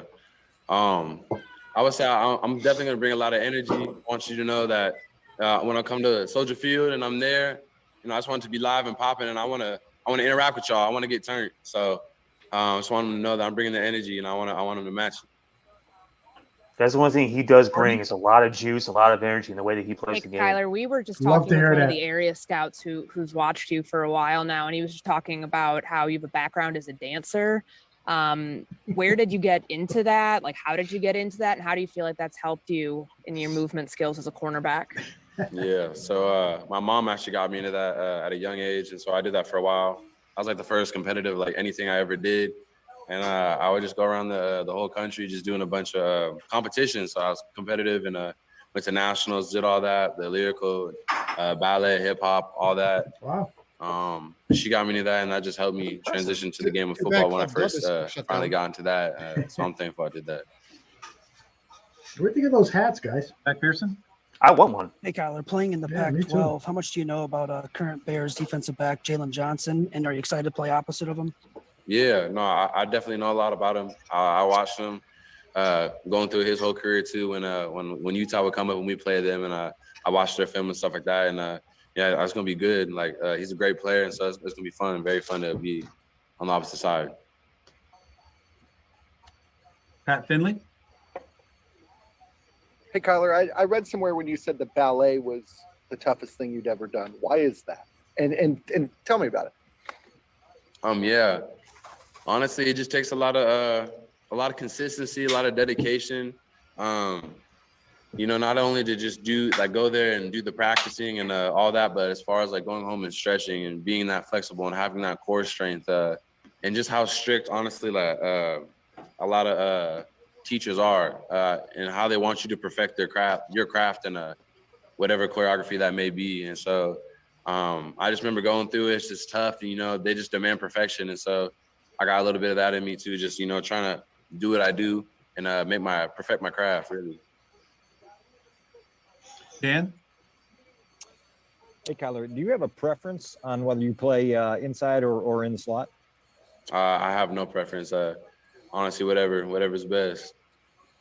Also curious, who's out there with you, and what's the Vegas experience been like the last couple of days for you? So it's all my immediate family. I got my cousins, I got my aunts, uncles out here. I got my friends out here. And honestly, it's just been a crazy weekend. We all just been really just enjoying our time and just thankful for the opportunity and just enjoying the moment with each other and the time that we get to spend. And it's been a blessing. Cheryl? I gotta tell you, the guy looks super sharp in that suit coat, What type of man. knowledge do you have of the Chicago Bear fan base? Honestly, not a whole lot. I haven't heard a ton. You're going to hear a ton. Let me know some. Pizza. Larry? Tyler, I think you said that you made a 30 visit here. Is that correct? Yes, sir. Who did you meet with, and who impressed you most, and why did they impress you? What was your whole impression of coming here and making the visit? Did you feel like you fit in here? Yeah, I feel like I knew the fit. Everyone I met to me was like a fit, very fitting. Like definitely people that I would love to work with and come to work every day and and talk to and get to know. Everyone was great, and literally everybody was just so unique, and every individual was just so different. So it's hard to really pick one because I loved a lot of moments over there. Alex? Hey, Kyler, I'm wondering if there's a cornerback that you looked up to when you were coming up, and if there's anybody you've modeled your game after. Yeah. My favorite corner growing up, the one that I watched the most was Darrell Revis. And he's one I kind of modeled my game after, and just the way he is off the line and just the way he is. And he's just a technician and just the way he moves. I try to model my game after that. And yeah, he's just a great player. You got time for a few more, Nick? Kyler, I asked you at the NFL Scouting Combine who you are most looking forward to defending in the league. You didn't give me a specific player, but is there someone that you're looking forward to defending? Honestly, I just want to go down the whole entire list of all the great wide receivers that there are. Not one particular, but yeah, I'm just ready to go down the line. Herb? Kyle, congratulations, man. Welcome to Chicago. And speaking to the Bears scout just a minute ago, he said that when you ran that 4.5, that the Bears were actually excited because they knew they might give you an opportunity to kind of slide to them. Yeah. What is it about your game that allows you to play faster than perhaps that straight line 40 would indicate? Yeah, honestly, with the 40, a lot of it is that start in the very beginning and just how good you get out. And, in football, you're constantly moving all the time. And so I'm not really worried about the speed. Like you see it on the tape on the field, like I'm going to get there for sure. So, yeah, honestly, I'm not just too worried about it at all. Like I know what I've ran fast enough before, so I'm not really too worried about it. Okay. And last one, Dan? Yeah, Kyler, I was just going to follow up on that to Herb's question. What was your reaction in the moment to the 40 time? Were you bummed, or was it just kind of something you rolled with, knowing that your film would be a different story? Yeah, no, I was a little bummed. Yeah, definitely, because I definitely thought I was going to run faster than that because I have already ran faster than that before. So I was definitely like, oh, but at the end of the day, I was like, I know how fast I play in real life, so it was nothing to me. I just moved on from it. Just went about my day. All right. Impressive young man. Any thoughts on anything that he shared, guys? Yeah, no, I mean, impressive young man, like you said. I just was curious, and the reporters didn't ask him, like, if the Bears shared anything in terms of like where they envision him as starting in the outside. Would they give him a shot at nickel? I know he said he wouldn't mind playing either nickel. I don't think he could play nickel. I don't know, but we'll see what happens. But I mean, like I said, I definitely think the kid's going to come in and compete for that outside starting position opposite of Jaylen Johnson. So we'll see what happens. The one thing I mentioned during his interview was, he said something about energy or celebrations or whatever. That the one thing that I do remember that sticks out in my head about that kid is how much juice and energy that kid plays with. You love those kids that he makes a hit, he makes a play in the ball, he picks the ball off, and immediately it's just it's yelling and it's jumping and it's energy and it's celebration, whatever the case may be. That kind of shit's infectious, right? I love that he brings that side to him in the game. I think it helps him in terms of being a player. Like, if you get amped up about the way you play, you feel good about yourself. It helps you the next snap going forward. That's one of those things that I felt were a big attribute to him when I was watching his film. One of the things that absolutely stuck out to me. I write that down in the notes. I don't understand why I didn't do that. Normally, one of the first things I notice. But the kid's interesting, man. He's physical. He's energetic. He's going to bring a lot to this locker room. The only thing that worries me about this locker room right now, in terms of really the secondary on the whole, is the lack of leadership. There aren't really a lot of guys that have that, except for Tavon Young. There aren't a lot of guys in the locker room right now that have spent a lot of time in the league, that have experienced winning, that have experienced the mountaintop, that have had a lot of success. And that's one of those things that kind of worries me a little bit. You have to have a strong man in both of those rooms, coaching those positions right now, to make sure that we keep everybody's head right. And I think I think it was you that mentioned it earlier, when Adrian Amos left, how did that affect Eddie Jackson? Mm-hmm. I think it was on Gabe's show. Yeah, it was this morning. I saw a couple bits of Gabe's show this morning. I remember that question, and that's something I've been thinking about myself. Is since Adrian Amos left, Adrian Amos was there when Eddie Jackson had his best year, right? He got that contract extension off that year. Exactly. Right. Exactly. Ever since then, he's just been in the toilet. Mm-hmm. Because the other guy next to him has been even more of a liability mentally than he is. Mm-hmm. We traded away Adrian Amos for Clinton Dix. That's kind of how it worked out if you look at it. That's exactly right. It's like, how much more of a significant downgrade do you have to get? Yeah, Martin Emerson. There you go. Hail State, baby. Martin Emerson. Love that kid. But the thing is you have a whole lot of guys in there that are young, partially immature. If you're just talking about generalizations, I'm not saying one guy versus this guy or whatever the case may be. Just on the whole, you're looking at the age of that locker room right now in the secondary, the play history NFL wise of the secondary right now, their experiences in terms of winning and losing for that matter. Mm-hmm. There's not a whole lot of maturity in the locker room right now. You need strong, men in the coaching position to make sure that we keep those guys' minds right. And I feel like Adrian Amos did a good job of doing that. He's, team captain like type of guy, great off the field and football character. Really kind of held things together, I felt. And when he left, that's when things kind of just went downhill. I'm with you 100% there.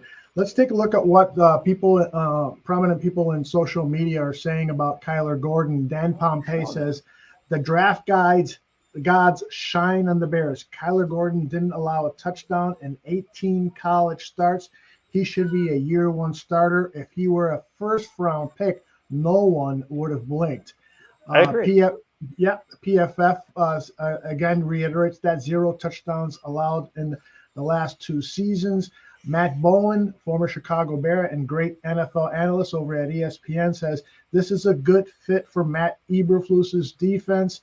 Competitive, physical corner with coverage traits and zone eyes. excellent transition speed to drive on the ball and the versatility, toughness to play in the slot. Interesting that he thinks he can play in the slot. And then finally, Dan Wiederer is quoting Louis Riddick. He's saying that Gordon he's just a tough Matt Eberflus type of player. And then quoting Mel Kiper, one thing that goes unnoticed, he was named special teams MVP 2 years for the Huskies. So that is good news. Did not hear that. Yeah, I didn't know that either. Wasn't that when he got benched because he lost his job to Trent McDuffie? Well, yeah. I mean, that is true. He did lose his job to McDuffie. Danny, I know you've been monitoring picks that have been going off the board. Any prominent names that you want to share? Nicholas Petit-Ferré just is going on to the Titans right now. Pick, 69? Is that what that says? Yep, 2 picks right before the Bears. There are reports that Carolina is trying to trade back in to the third round to take a quarterback. Mm-hmm. They haven't said who, so they don't have a pick until tomorrow, the 4th round pick. So, obviously, if the Bears are listening to Carolina, then they're gonna have to get a pick for next year. So we'll see how that works out. But and then just the other pick that Chad Muma, the linebacker from Wyoming, went to the Jaguars right before the Bears selection. Yeah. So Bears are currently on the clock. I feel like with Troy Anderson, Chad Muma coming off the board, we kind of dodged a bullet. Mm-hmm. Christian Harris is still out there. Christian Harris is still out there. They're taking Troy Anderson and Chad Muma. Yeah, Christian Harris. I was wrong. Nakobe Dean was not taken. He's still out there as well. Nakobe Dean? I thought he was there as well. gone. No, he wasn't. I was mistaken on that one. It's my bad. Okay. Travis Smith is still out there. DeMarvin Leal is still out there. They gotta pick somebody on offense here. I mean, the board is the board, right? You would think, right? The board is the board. You would think is probably the highest on my board in terms of offensive players right now. I'm talking about offensive tackle, interior offensive line, wide receiver. My concern, that's probably where I'm going. My own concern is if they go a defensive player here and they stick to their board. I just don't want a repeat of Lovie Smith, right? I don't want a repeat where it's a defensive-minded coach and all we do is just put money and put assets into the defense and we just let this young quarterback not have anything around him. That's my main concern. And again, I'm willing to be patient here and see what happens with the rest of this offseason. But you got to start, going in and making some plays here for this kid to develop here, some weapons, right? Protect him, give him a weapon or something. It's just that's my concern is don't just. You flip from one side of the coach in terms of an offensive-minded coach. You pour money into some of the offensive playmakers and all that stuff. You make the wrong decisions. You fire that guy. You bring a defensive-minded coach. Now you're going to pour money into the defense and ignore the offense. You got the quarterback here. You need to develop him. He's the most important thing coming up next season, his development. And I just hope that they don't just ignore that side of the ball. That's all. Offensive line-wise, where do you go? What is on your board that's the highest right now, Danny? Let me check my Raymond is still out there. Bernard Raymond is still out there. He would be a great value, I think, at 71. I mean, he may not necessarily be starting game one, but he's somebody that down the line. At least he can play left tackle, right? Yeah, he's got a lot of experience. Is his future a left tackle? He might be better at guard or whatnot, but at least he can play left tackle athletically. Right. So he's up there now. I still like Lucas, even though he's never played left tackle. I still like the kid. I think fundamentally, technically, he's extremely sound, very good lateral agility. That kid's been impressing me for 2 years. Sean Ryan from UCLA is still out there. He played left tackle at college. A lot of people had him going inside at guard next level. So he's a guy that's still out there. It kind of intrigues me too. So it's pretty, right now in terms of guys in the third round, it's pretty slim pickings in terms of offensive line, other than Raymond. At this point right now, I think Aldo, you're right. Even though like Raymond for me scares me, but at 71, I think he'd be present some decent value for you. But again, the 2-year inexperience, it really bothers me, and the short arms really bother me. But at least I know athletically he could play the position. It's a high risk, high reward type of pick. Yeah. Velas Jones, wide receiver from Tennessee. Wow, that's a surprise. Yeah. Wow. Yeah, that's a surprise. Wow. He's a talented kid. he's got a lot of a return ability. Was a USC kid, transferred to Tennessee, ran a 4.3 140 at the combine. From Mobile. And so he's at the Senior Bowl as well. That's a bit high for me, especially with some of the guys out there currently. With guys like Jalen Tolbert, David Bell was out there as well. So hey, I asked for help on offense. They went and got him some help on offense. I just, do you have his measurables in front of you there, Neil? Yeah, hang on, give me 2 seconds. While you're looking at that, I know that you guys saw a lot of the Senior Bowl practice tape. Here is some of it that perhaps you recall. This is him in practice. A good separation there on his defensive back. Yeah, that's the one thing I have in my notes from the Senior Bowl is on one-on-ones. He was a guy that was able to get in phase and get leverage over the top, using that explosiveness and get that speed to get open over the top. So he's a guy that, again, 4.3 140. He'll give you some of that deep threat. But he's an undersized kid. I don't think he's 6 feet. Neil, do you have that in front of you? 5'11", 3/4, 204. He's got just a shade under 31 arms. 73 and a half wingspan, 4.3 140, 33-inch vert, 10.1 broad. At his pro day, he did 4.51 on the shuttle, 7.32 on the cone, 18 reps at 225. Right. So he's a guy that again, it could be a weapon in a return game as well.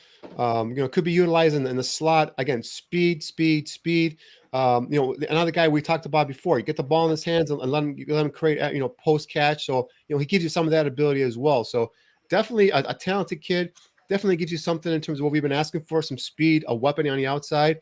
I don't know. We'll see. We'll see what happens. But I asked for an offensive player, and we got one here. So there are a couple of times I watched him, and this might be the catch here where he kind of double bobbles it. No, this actually was a clean catch, but there are a couple of double bobbles, which kind of not a huge red mark or anything like that, but just something he's gonna have to probably work on and concentrate.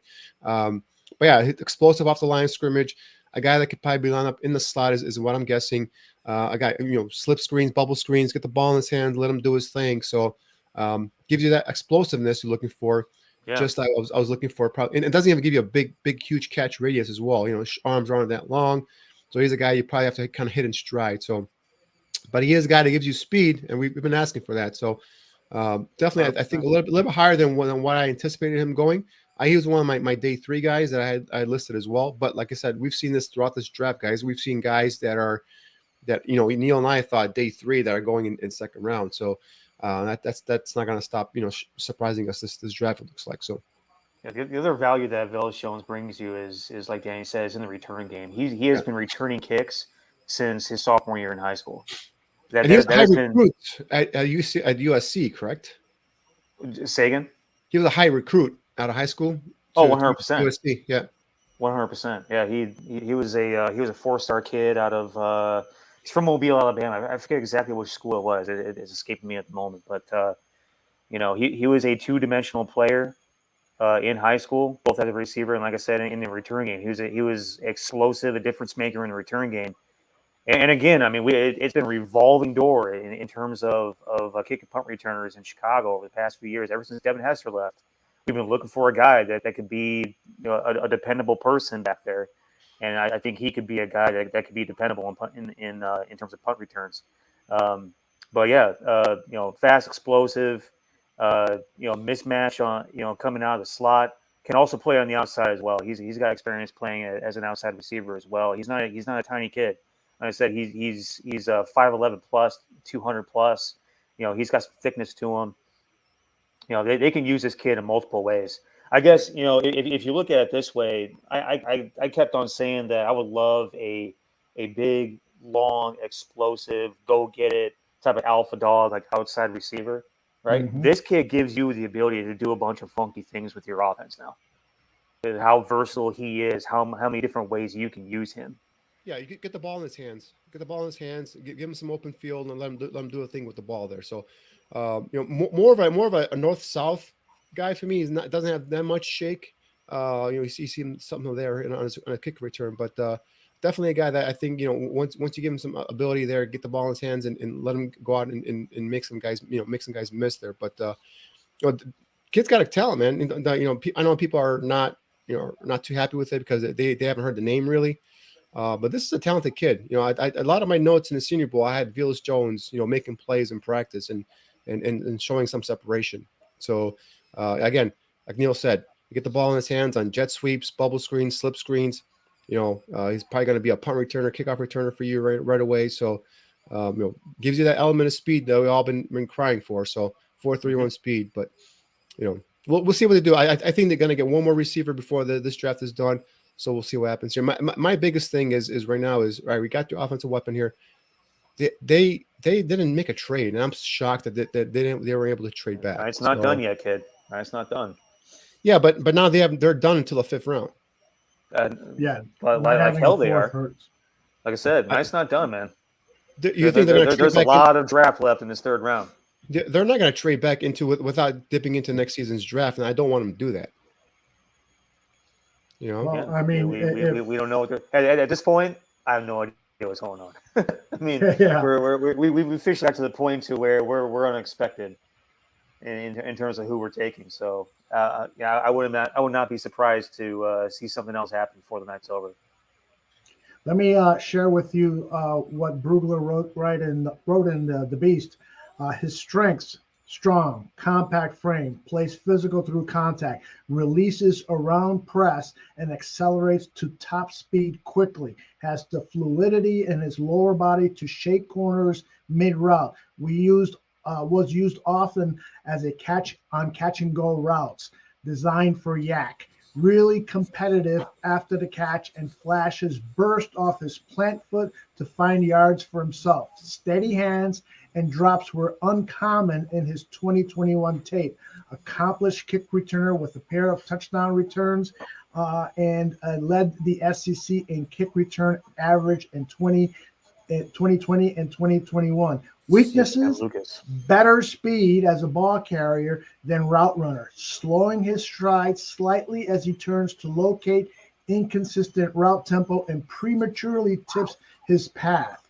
Needs to be better at setting up defenders based on his coverage reads. His slight stiffness in his hips, which hinders his ability to sink at the top of the routes, can be baited into extra contact downfield. He did fumble twice in 2021, including a costly muffed punt that contributed to a loss. He spent 6 seasons in college and will turn 25 shortly after the draft. Overall, Jones has limited route tree and is still developing his rhythm as a receiver, but he has smooth accelerator skills with solid ball skills. He offers value as a return man, special teamer, and back end of the roster receiver, similar to Farrell Cooper. That's not quite very encouraging, but we just which is why it's basically what I echoed, right? It's echoed what I was saying is that guy gives you some explosiveness off the line of scrimmage. A guy can get into his go routes. It doesn't have the shiftiness that you want, but he's a guy that makes a lot of plays when you get the ball in his hands in the open field. So for me, what this kid gives you, everybody's gonna help you on special teams. I just think it was a little bit of a high, reach for him in the 3rd round. That's why I had him initially going in the 4th or 5th round. So that's why if you get him in the 4th, 5th round, I think that might be something that's more acceptable. But I think this is a guy that you go in the 3rd round.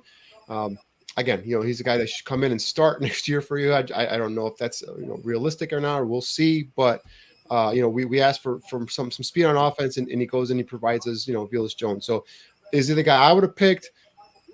Probably not, just because I think that for me, there's guys higher on the board right now at that position with better grades, at least on my board. So, but all you can do is just kind of see how this kid develops and progresses here.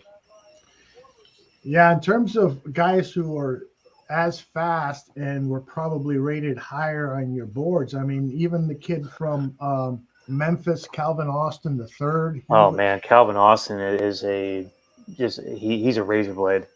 Yeah, the one difference with Calvin Austin, he's not as physical at the catch point, right? He's more of a jitterbug kind of receiver, quick as heck. A guy that probably would be making his living in the slot. So definitely a guy that's faster. Desmond Ridder, but he's not a he's not an outside receiver. And again, his physicality at the catch point wasn't what this kid is. But if you ask me, hey, are you at 71? Do you want to pick Calvin Austin, or are you gonna pick Velus Jones? I think I would probably have gone with Calvin Austin. Would you guys, even though he's much slower than this pick, you guys, I'm sure, would have preferred David Bell out of Purdue, right? I would have. Yeah, definitely. Tolbert and Bell were the two outside guys I still had on my board here. In terms of the kind of mold of Velus Jones, I had Danny Gray as a guy I would have loved to take as your speed demon, guy that you could do multiple things with, guy that could help you immediately in both punt and kick returns. Basically a Swiss Army knife type of a weapon. I love Tooch's question here. I'm going to bring him in here in a second, but Tooch says, did the Bears just draft Jakeem Grant? That might be a good comp for Velus Jones, though. They're two different dudes, Well, let's bring the Tooch in here. He can share his thoughts on the board, and I'm going to take a quick break, guys. Tooch, how are you, my man? What's up, Toochster? Hello, everybody. Barflies. Danny, Neil, great job, man. I've been listening to all the draft coverage. Great work. Thank you, sir. I'm monitoring the chat room. The chat room's a little bit deflated after a couple. After the Velus Jones pick, I can feel it. I can feel it. Unfortunately, there's not much I can make him feel better with, right? Other than the fact he's a guy that has, like I said, speed to get down the field, can stretch the defense. Is he a polished receiver? Is he a guy that we expected to come in and be a day one starter? Not according to my rankings, he's not there yet. Gives you, again, some ability on special teams as a returner. But again, third round might have been a little bit too high, too rich for me to take him here. So I'm curious to see what Ryan Poles and the Bears thought that made him a fit here at their selection. Right. It means Khalil Herbert might not be returning kicks. Maybe he'll be running the ball a little bit more. Is it possible they're thinking about trading Montgomery or Robert Quinn for picks? I don't know. I mean, they denied the Robert Quinn trade speculation, so we'll see. I thought if they were going to make a trade, it would have been with a team like, say, Kansas City, who had multiple picks coming into the draft. But of course, KC goes ahead and picks the kid Karlaftis from Purdue last night in the first round. So you would seemingly think that they're out of the running. And then other team I thought about was maybe Cowboys, with Quinn. But they just drafted Sam Williams, the kid out of Ole Miss today. So, if they do trade Robert Quinn, it's going to be a shocker to me, to be honest with you. I think, this is a draft that, we wish you had a lot more picks. And that's one of the things I was talking about earlier is I'm really surprised that he wasn't able to accomplish that is by trading down. And he stated that was one of his goals was to get more picks in this draft. So, he was able to do that. Whatever he was being offered wasn't enough for him to bypass the players he selected, apparently. So I always say there's always takes two to tango, right? You can't just say, oh, I want to trade down. We should trade down. Well, you got to be. It's gonna be another team. They're gonna have to be giving you something that's decent for you to go ahead and just trade down. You just trade down just for the sake of trading down. So, Nicholas Petit-Ferrer is the left tackle at Ohio State that I really wanted. He went, I think, 1 or 2 picks right to Tennessee right before the Bears selection. So, and then they come back in with Velus Jones. So Christian Harris. Christian Harris just went to Christian Harris. Petit-Ferrer guy that Justin Fields knows. Yep. Petit-Ferrer was a left tackle for Ohio State. He started both on right and left tackle. Not a finished product, right? A guy that still needed development, but definitely a kid that's got the size, the length, and the athletic ability, more importantly, to come in and play left tackle and be coached up. So, but he went right. I think a pick or two right before the Bears to Tennessee. So, and then the Bears went Velus Jones. So, a bit of a shocker. Talented kid. I don't want to say the kid has no talent. Definitely, quick twitch. He's got some ability to be able to get, like I said, downfield and be a defensive stretcher. A guy that's going to throw with his speed. But I just, for me personally, I think there are some different options at that position that you could have gone with there, to get immediate results. So curious to see what the Bears have to say about the Velus Jones selection. And Neil, Are you surprised that the Bears didn't trade back at all? And perhaps are you surprised that Ryan Poles, a former offensive lineman, didn't dip into this offensive line pool? Very surprised. Not necessarily that they did dip into the pool, because I think that what was left on the board at 71, and really what was left on the board at 48 for that matter. Like I was telling Danny earlier, I felt that Petit Frere would be available right around 71. Here he goes, get picked like two places before us, 2 spots before us. When the both of us were discussing our best mocks, a couple nights ago on Wednesday, what I had pulled off was a trade at pick 48 and garnered 3 picks back in return, giving us 5 total within the top 115. And having done so, I was able to tackle 3 technique. I was able to tackle offensive line, and really like the best form of offensive line in terms of a guy that could play all 3 positions in Cole Strange, or I should say all 5 positions in Cole Strange. I got a pair of wide receivers and a corner, and trying to think back to what else I got there. At the corner, got a pair of receivers, linemen. Basically, the point is that all the tackle, all the needs were met. And the one thing I did kind of expect to happen tonight was a little bit of moving and shaking out of Hallis Hall, but that didn't happen. And so, yeah, that does kind of surprise me a little bit. I did expect, some form of tackling the offensive line tonight. That didn't happen, which means that we're going into, unless something crazy happens before the night's over. Recently, in the past, probably half an hour to an hour, there hasn't been a whole lot of chaos in terms of trades, which kind of surprises me as well. But that means we're going into day 3, kind of hanging around for about an hour until the Bears have another pick, and hopefully there's somebody kicking around that could help us out, in the trenches, and see what else we can get out of it. Definitely didn't expect Velus to go this early though. That's 100% a surprise to me. He was a little bit further on down my board. Like I said, in terms of guys in that kind of a mold of an inside receiver that has a lot of offensive weaponry to him. You can use him multiple ways. Speed demon, special team stud in terms of a weapon in the return game. I had a guy like Danny Gray, much higher than he. If there was a guy I would have stretched for in the 3rd round in that type of mold, it would have been Danny Gray. But again, I'm a little bit biased. I've been talking about the guy nonstop since September 2020. I love that kid. I think he can do some damage in the NFL, and I think we're going to see that in the next few years. But and again, I'm not trying to sour on Velus Jones. I'm just saying that I'm kind of surprised he went that early. But again, he's a guy that can he can make you multidimensional on offense. He can do a lot of different things, and he can play both phases of the game, offense and special teams. So in terms of value, you're getting value for the pick, but I feel like we could have gotten that tomorrow as well. So I'm not sure where we go from here. I think people in the chat room and Bears fans in general are expecting Ryan Poles to build through the trenches.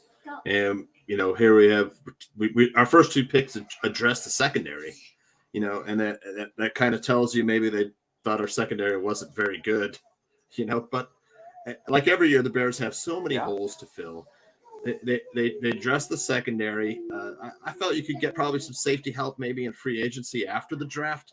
It still would have helped to get a defensive lineman, especially to play that 3 technique position, or some offensive line help. And I think that's the reason why Bears fans are feeling a little disappointed. And now they're of course they're sniping at the kid's age. He's 25, so right. Age has nothing to do with exactly. I mean, it's we've seen players now at that playing till mid 30s, right? So age doesn't do with it. The one thing for me and some conversation we got into earlier, I think John before you jumped on here was I'm disappointed as well because the trenches is so vital for me, so important for me. I think that the fact that Ryan Poles has not addressed the offensive and defensive lines yet so far in this draft really does bother me. I understand that the need for corner was a need out there. and I understand that the safety pick, which is not something that I would have done, but it definitely is. It's a guy that was high on their board, and they just went value pick there. So best player available. But my only thing was, unless what's got to kind of calm me down initially, my initial response was not very good. But what kind of calmed me down was just kind of realize that there is another level of free agency after this, guys. There's going to be some veterans Travis going Jones to Ravens. Yeah, no, that's a great pick right there. Yep, that would have been a good pick for the 3 technique position. Travis Jones. I would take it. Travis Jones. Once we got to 71, Travis Jones was the highest person on my board.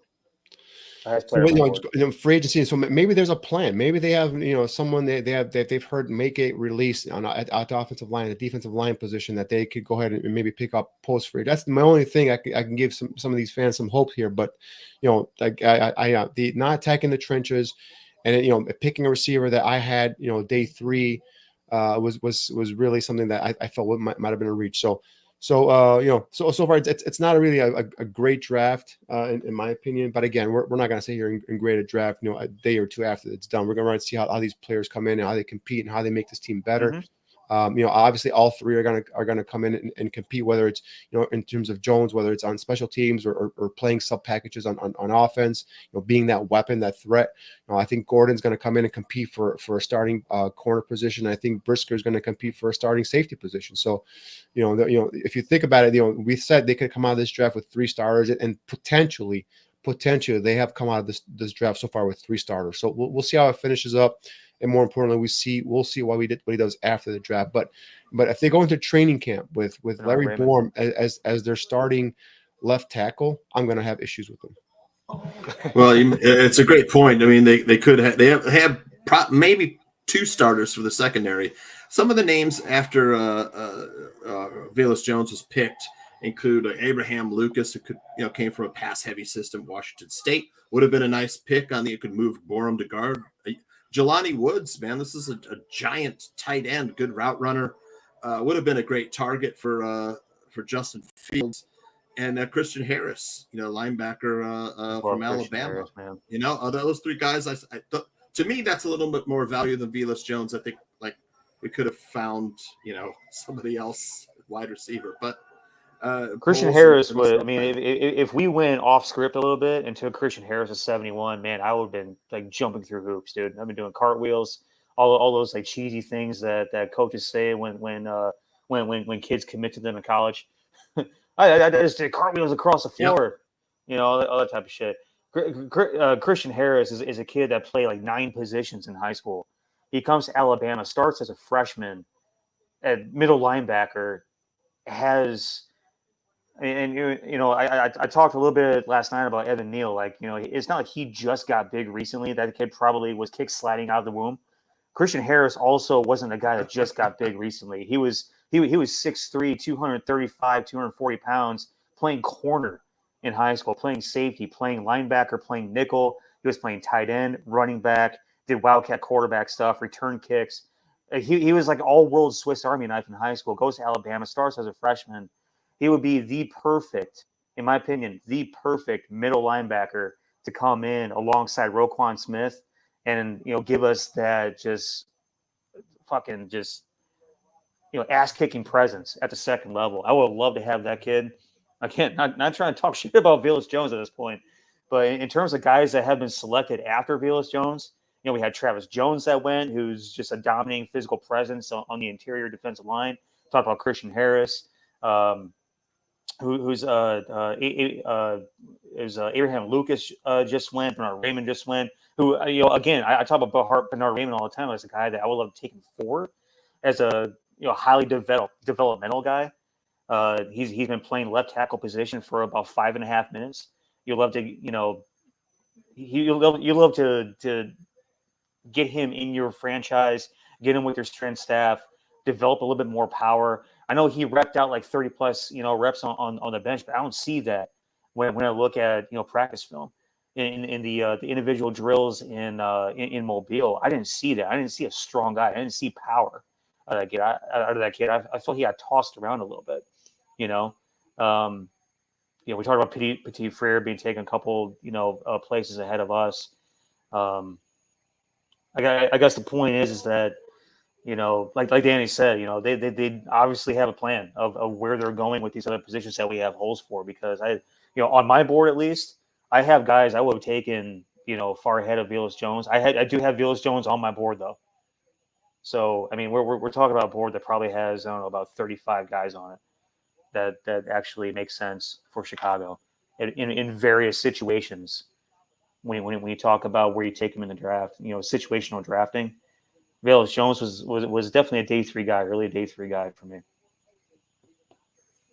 All right, great analysis, fellas.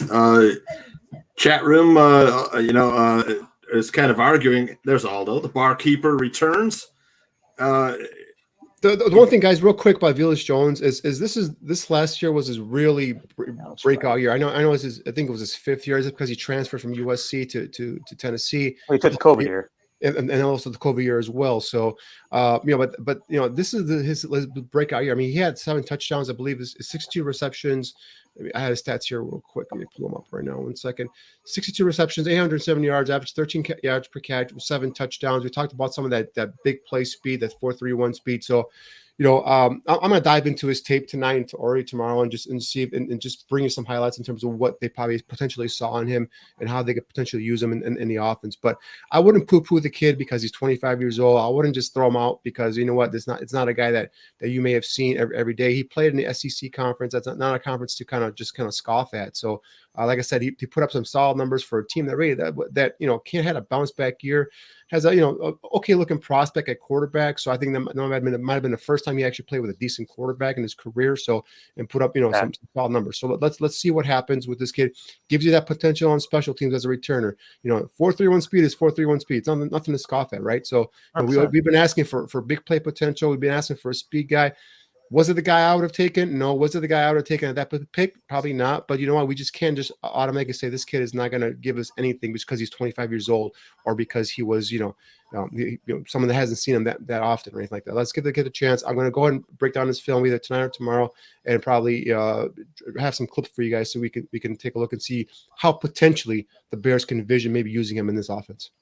If I can address the whole age thing real quick though, when it comes to NFL evaluations, the age thing does not matter.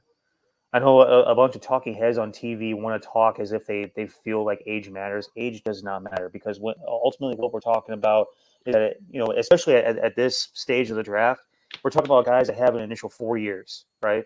And about 2% of guys that get that initial 4-year contract end up signing multiple contracts. All right. It doesn't matter what age you are. If you're a fit and you're a difference maker, you're going to get that second contract. Yeah, I know. Like you're in different phases of your peak. But when it comes down to it, just be a dude. Age never factors into the equation. The amateur coaches I've spent my time around focus way too much on age. And at the end of the day, it mattered absolutely zero. Let the age thing go. It doesn't matter. Stop worrying about it. Let it filter into the universe. All right. That the thing we need to be focusing on right now are the tangible things that he brings to the table in terms of his explosiveness, his speed, his versatility, in terms of how we can use him in our offense. We haven't had a guy necessarily that has that kind of versatility on the offensive side of the ball, in recent years. So that's definitely one thing that we should be embracing, is the fact that we can use this kid in so many different ways as a weapon. So hopefully he comes in and establishes himself as such a weapon that we can use in offense, and we can move forward from there. Someone just posted real quick here in the chat that saw the one-on-ones in the Senior Bowl, and he didn't look too impressive. Well, I can guarantee you that Ryan Poles is going to bring up his practices in the Senior Bowl as one of the things that really caught their eye. So, because I've seen this kid at the Senior Bowl, and he had some impressive one-on-one wins. Beating DBs off the line of scrimmage and showing that explosive speed down the field. So, I'm not sure which practice you saw, but obviously it wasn't the same ones that I saw. And I bet you anything, Ryan Poles is going to bring that up in his press conference after this draft.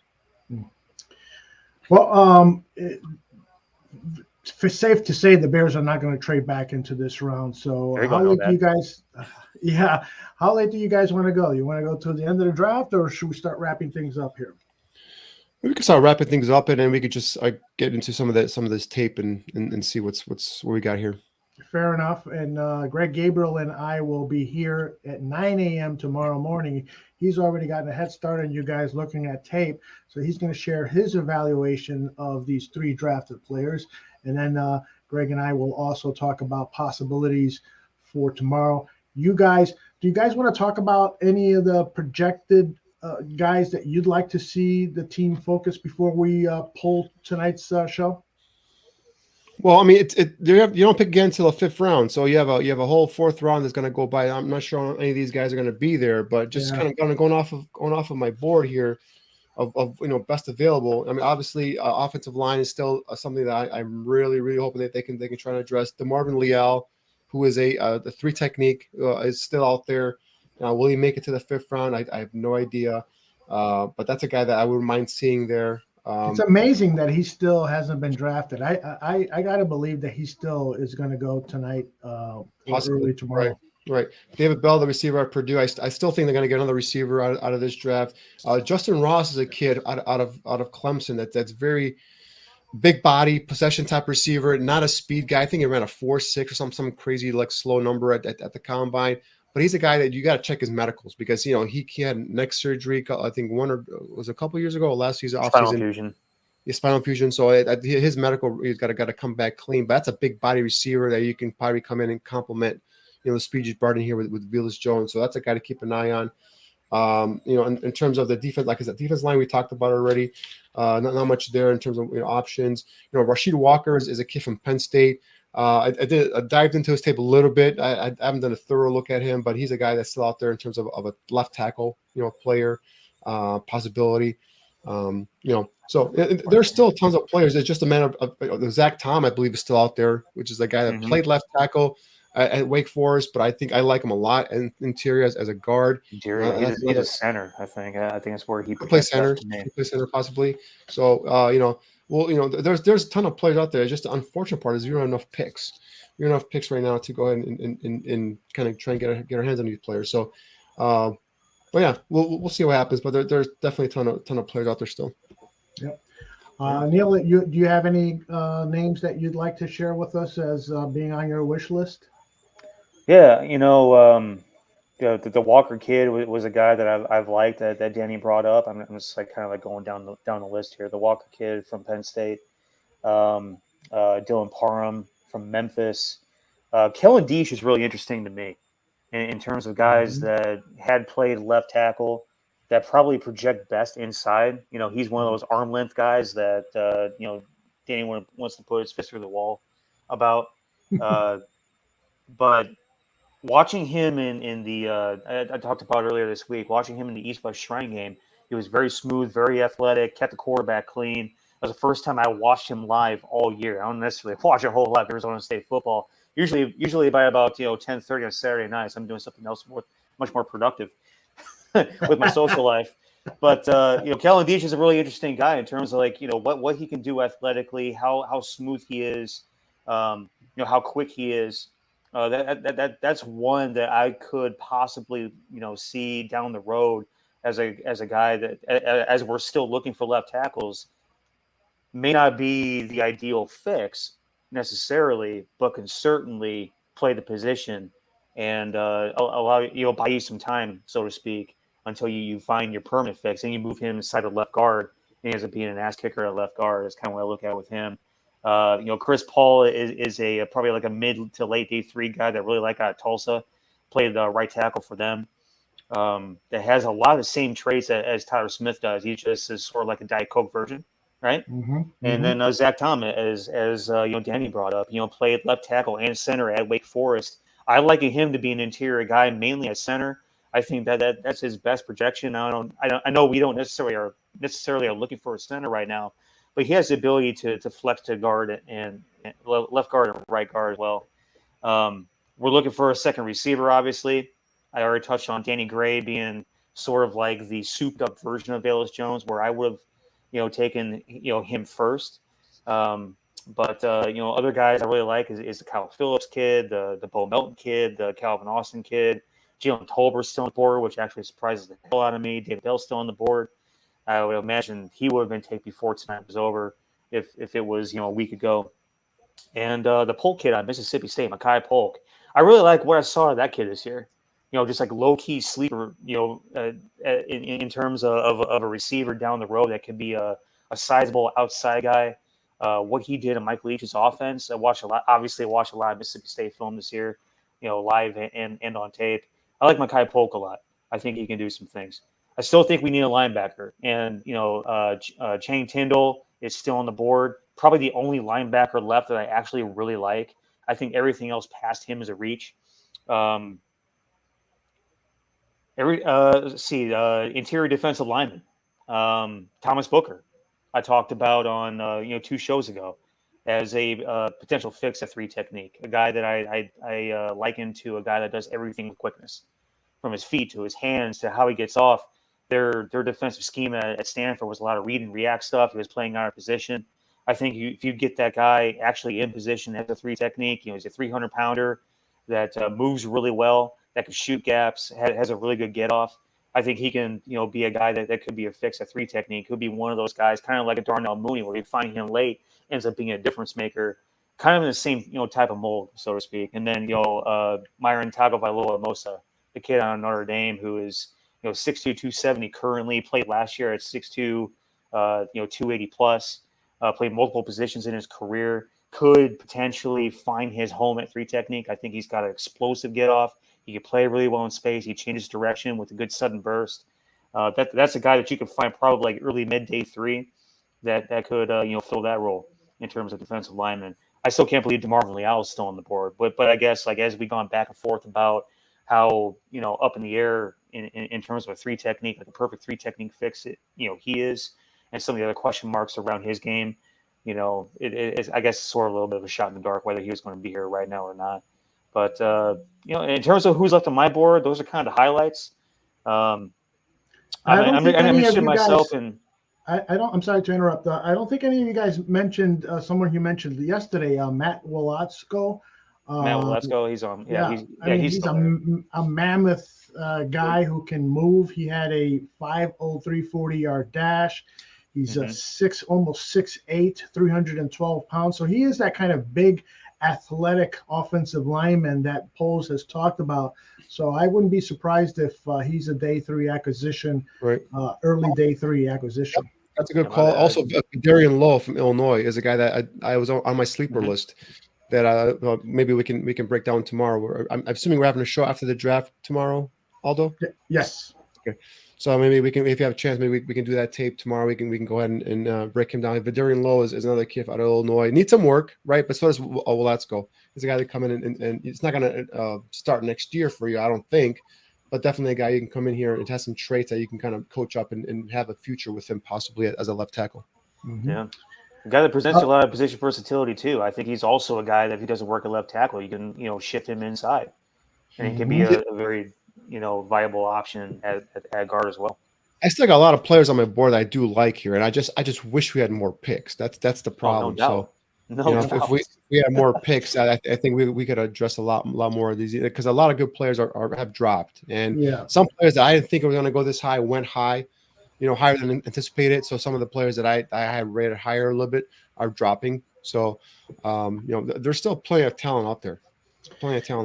Yeah, I saw Brad Biggs tweeted out, and I'm paraphrasing that might have been the biggest fail for Ryan Poles today, was not trading down to acquire more picks, something that he had stated he wanted to do. And in a draft that is particularly strong in these middle rounds, not to have extra picks and not to have a 4th round pick tomorrow is really a ball buster. Yeah, here's the thing about that though is that surely the guy was trying, right? Surely he was calling everybody up, trying to wheel and deal and everything else. Again, that goes back to everything I always say is that we're not within the 4 walls of House Hall. Like, we don't know exactly what's going on in that draft room. Like, what if he didn't find the appropriate haul back for what he's willing to give up, right? What if he just went ahead and just like pushed the envelope a little bit, and he got. I want to say he got fleeced. I don't think Rand Poles is the type of dude to get fleeced, but maybe he got a little bit taken advantage of. Then we'd be bitching about that, right? So the fact that he didn't make a move today says that there wasn't anything that made sense. All right, we're gonna do the best we can with the picks that we have, and take guys. N'Kobe Dean finally got taken to the Eagles. Holy cow! We're gonna do the best that we can with the picks that we got, and then we're gonna wake up tomorrow. We're gonna regroup. We're gonna look at our board overnight. Move some things around, and come up with the plan with our plan of attack for tomorrow.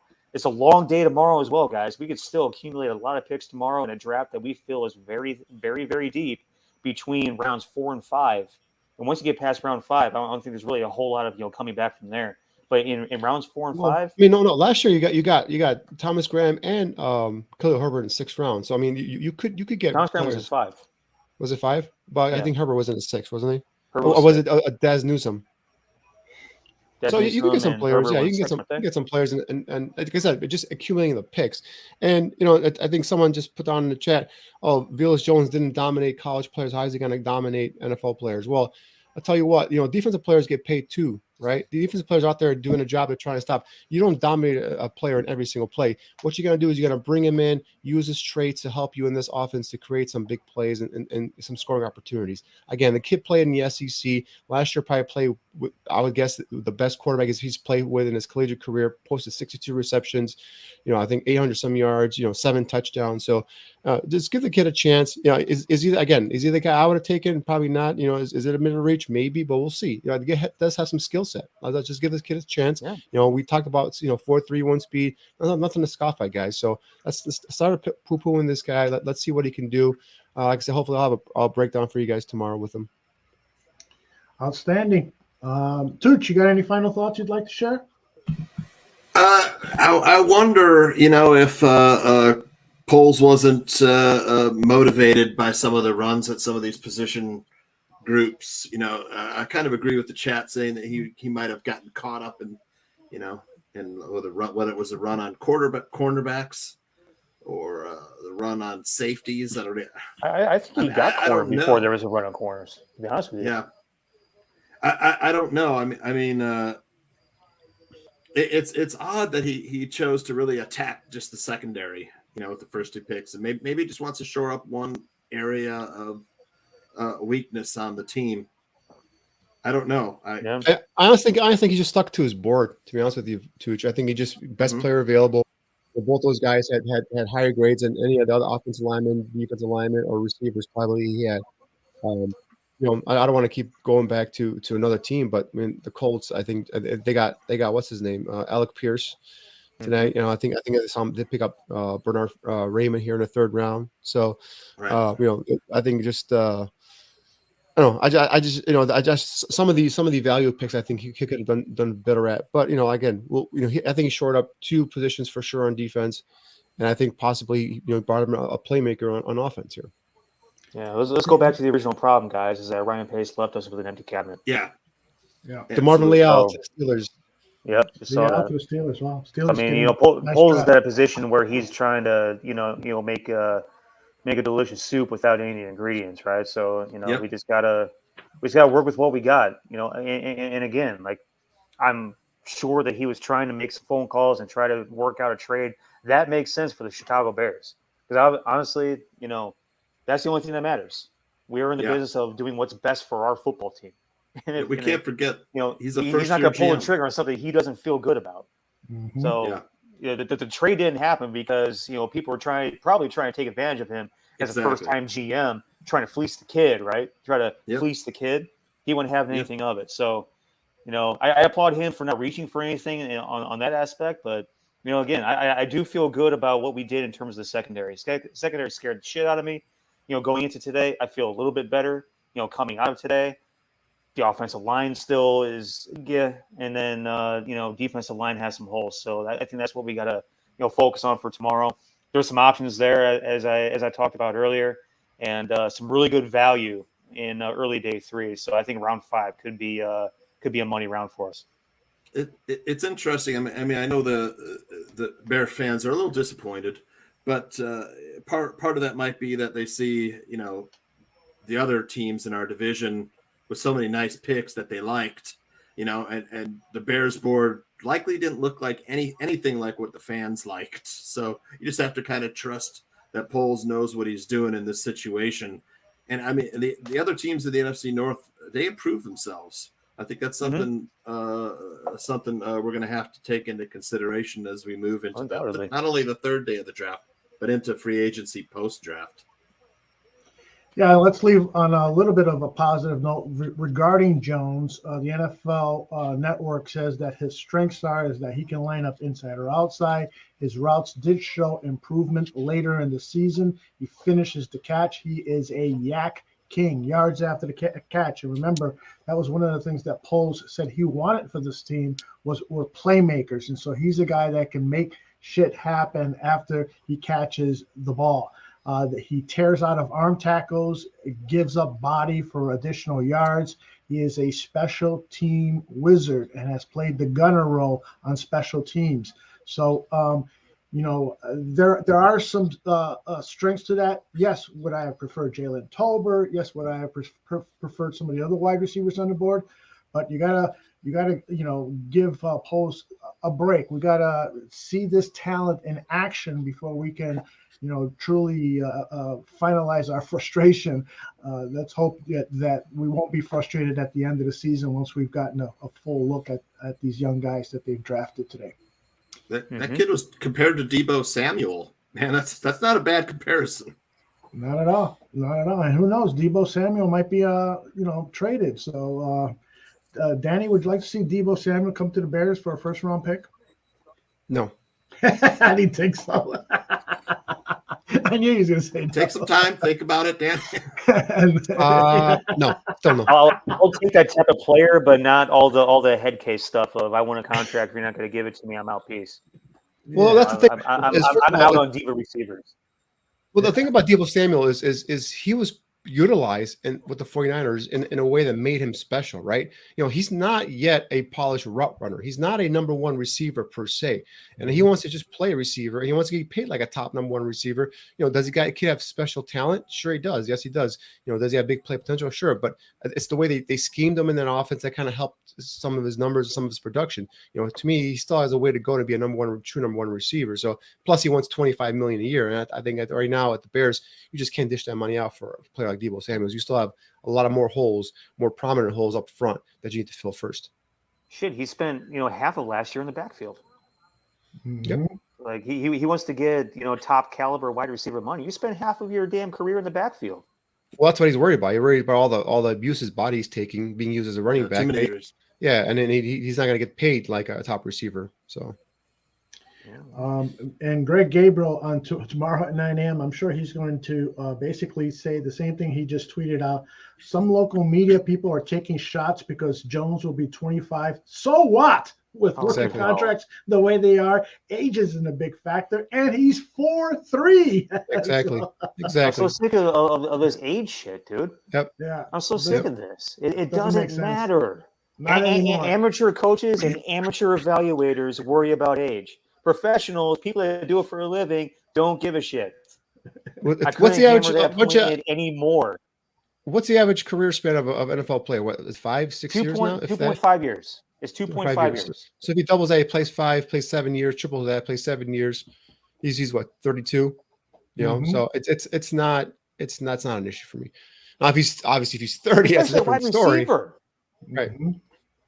Yeah. So. He doesn't want to say it.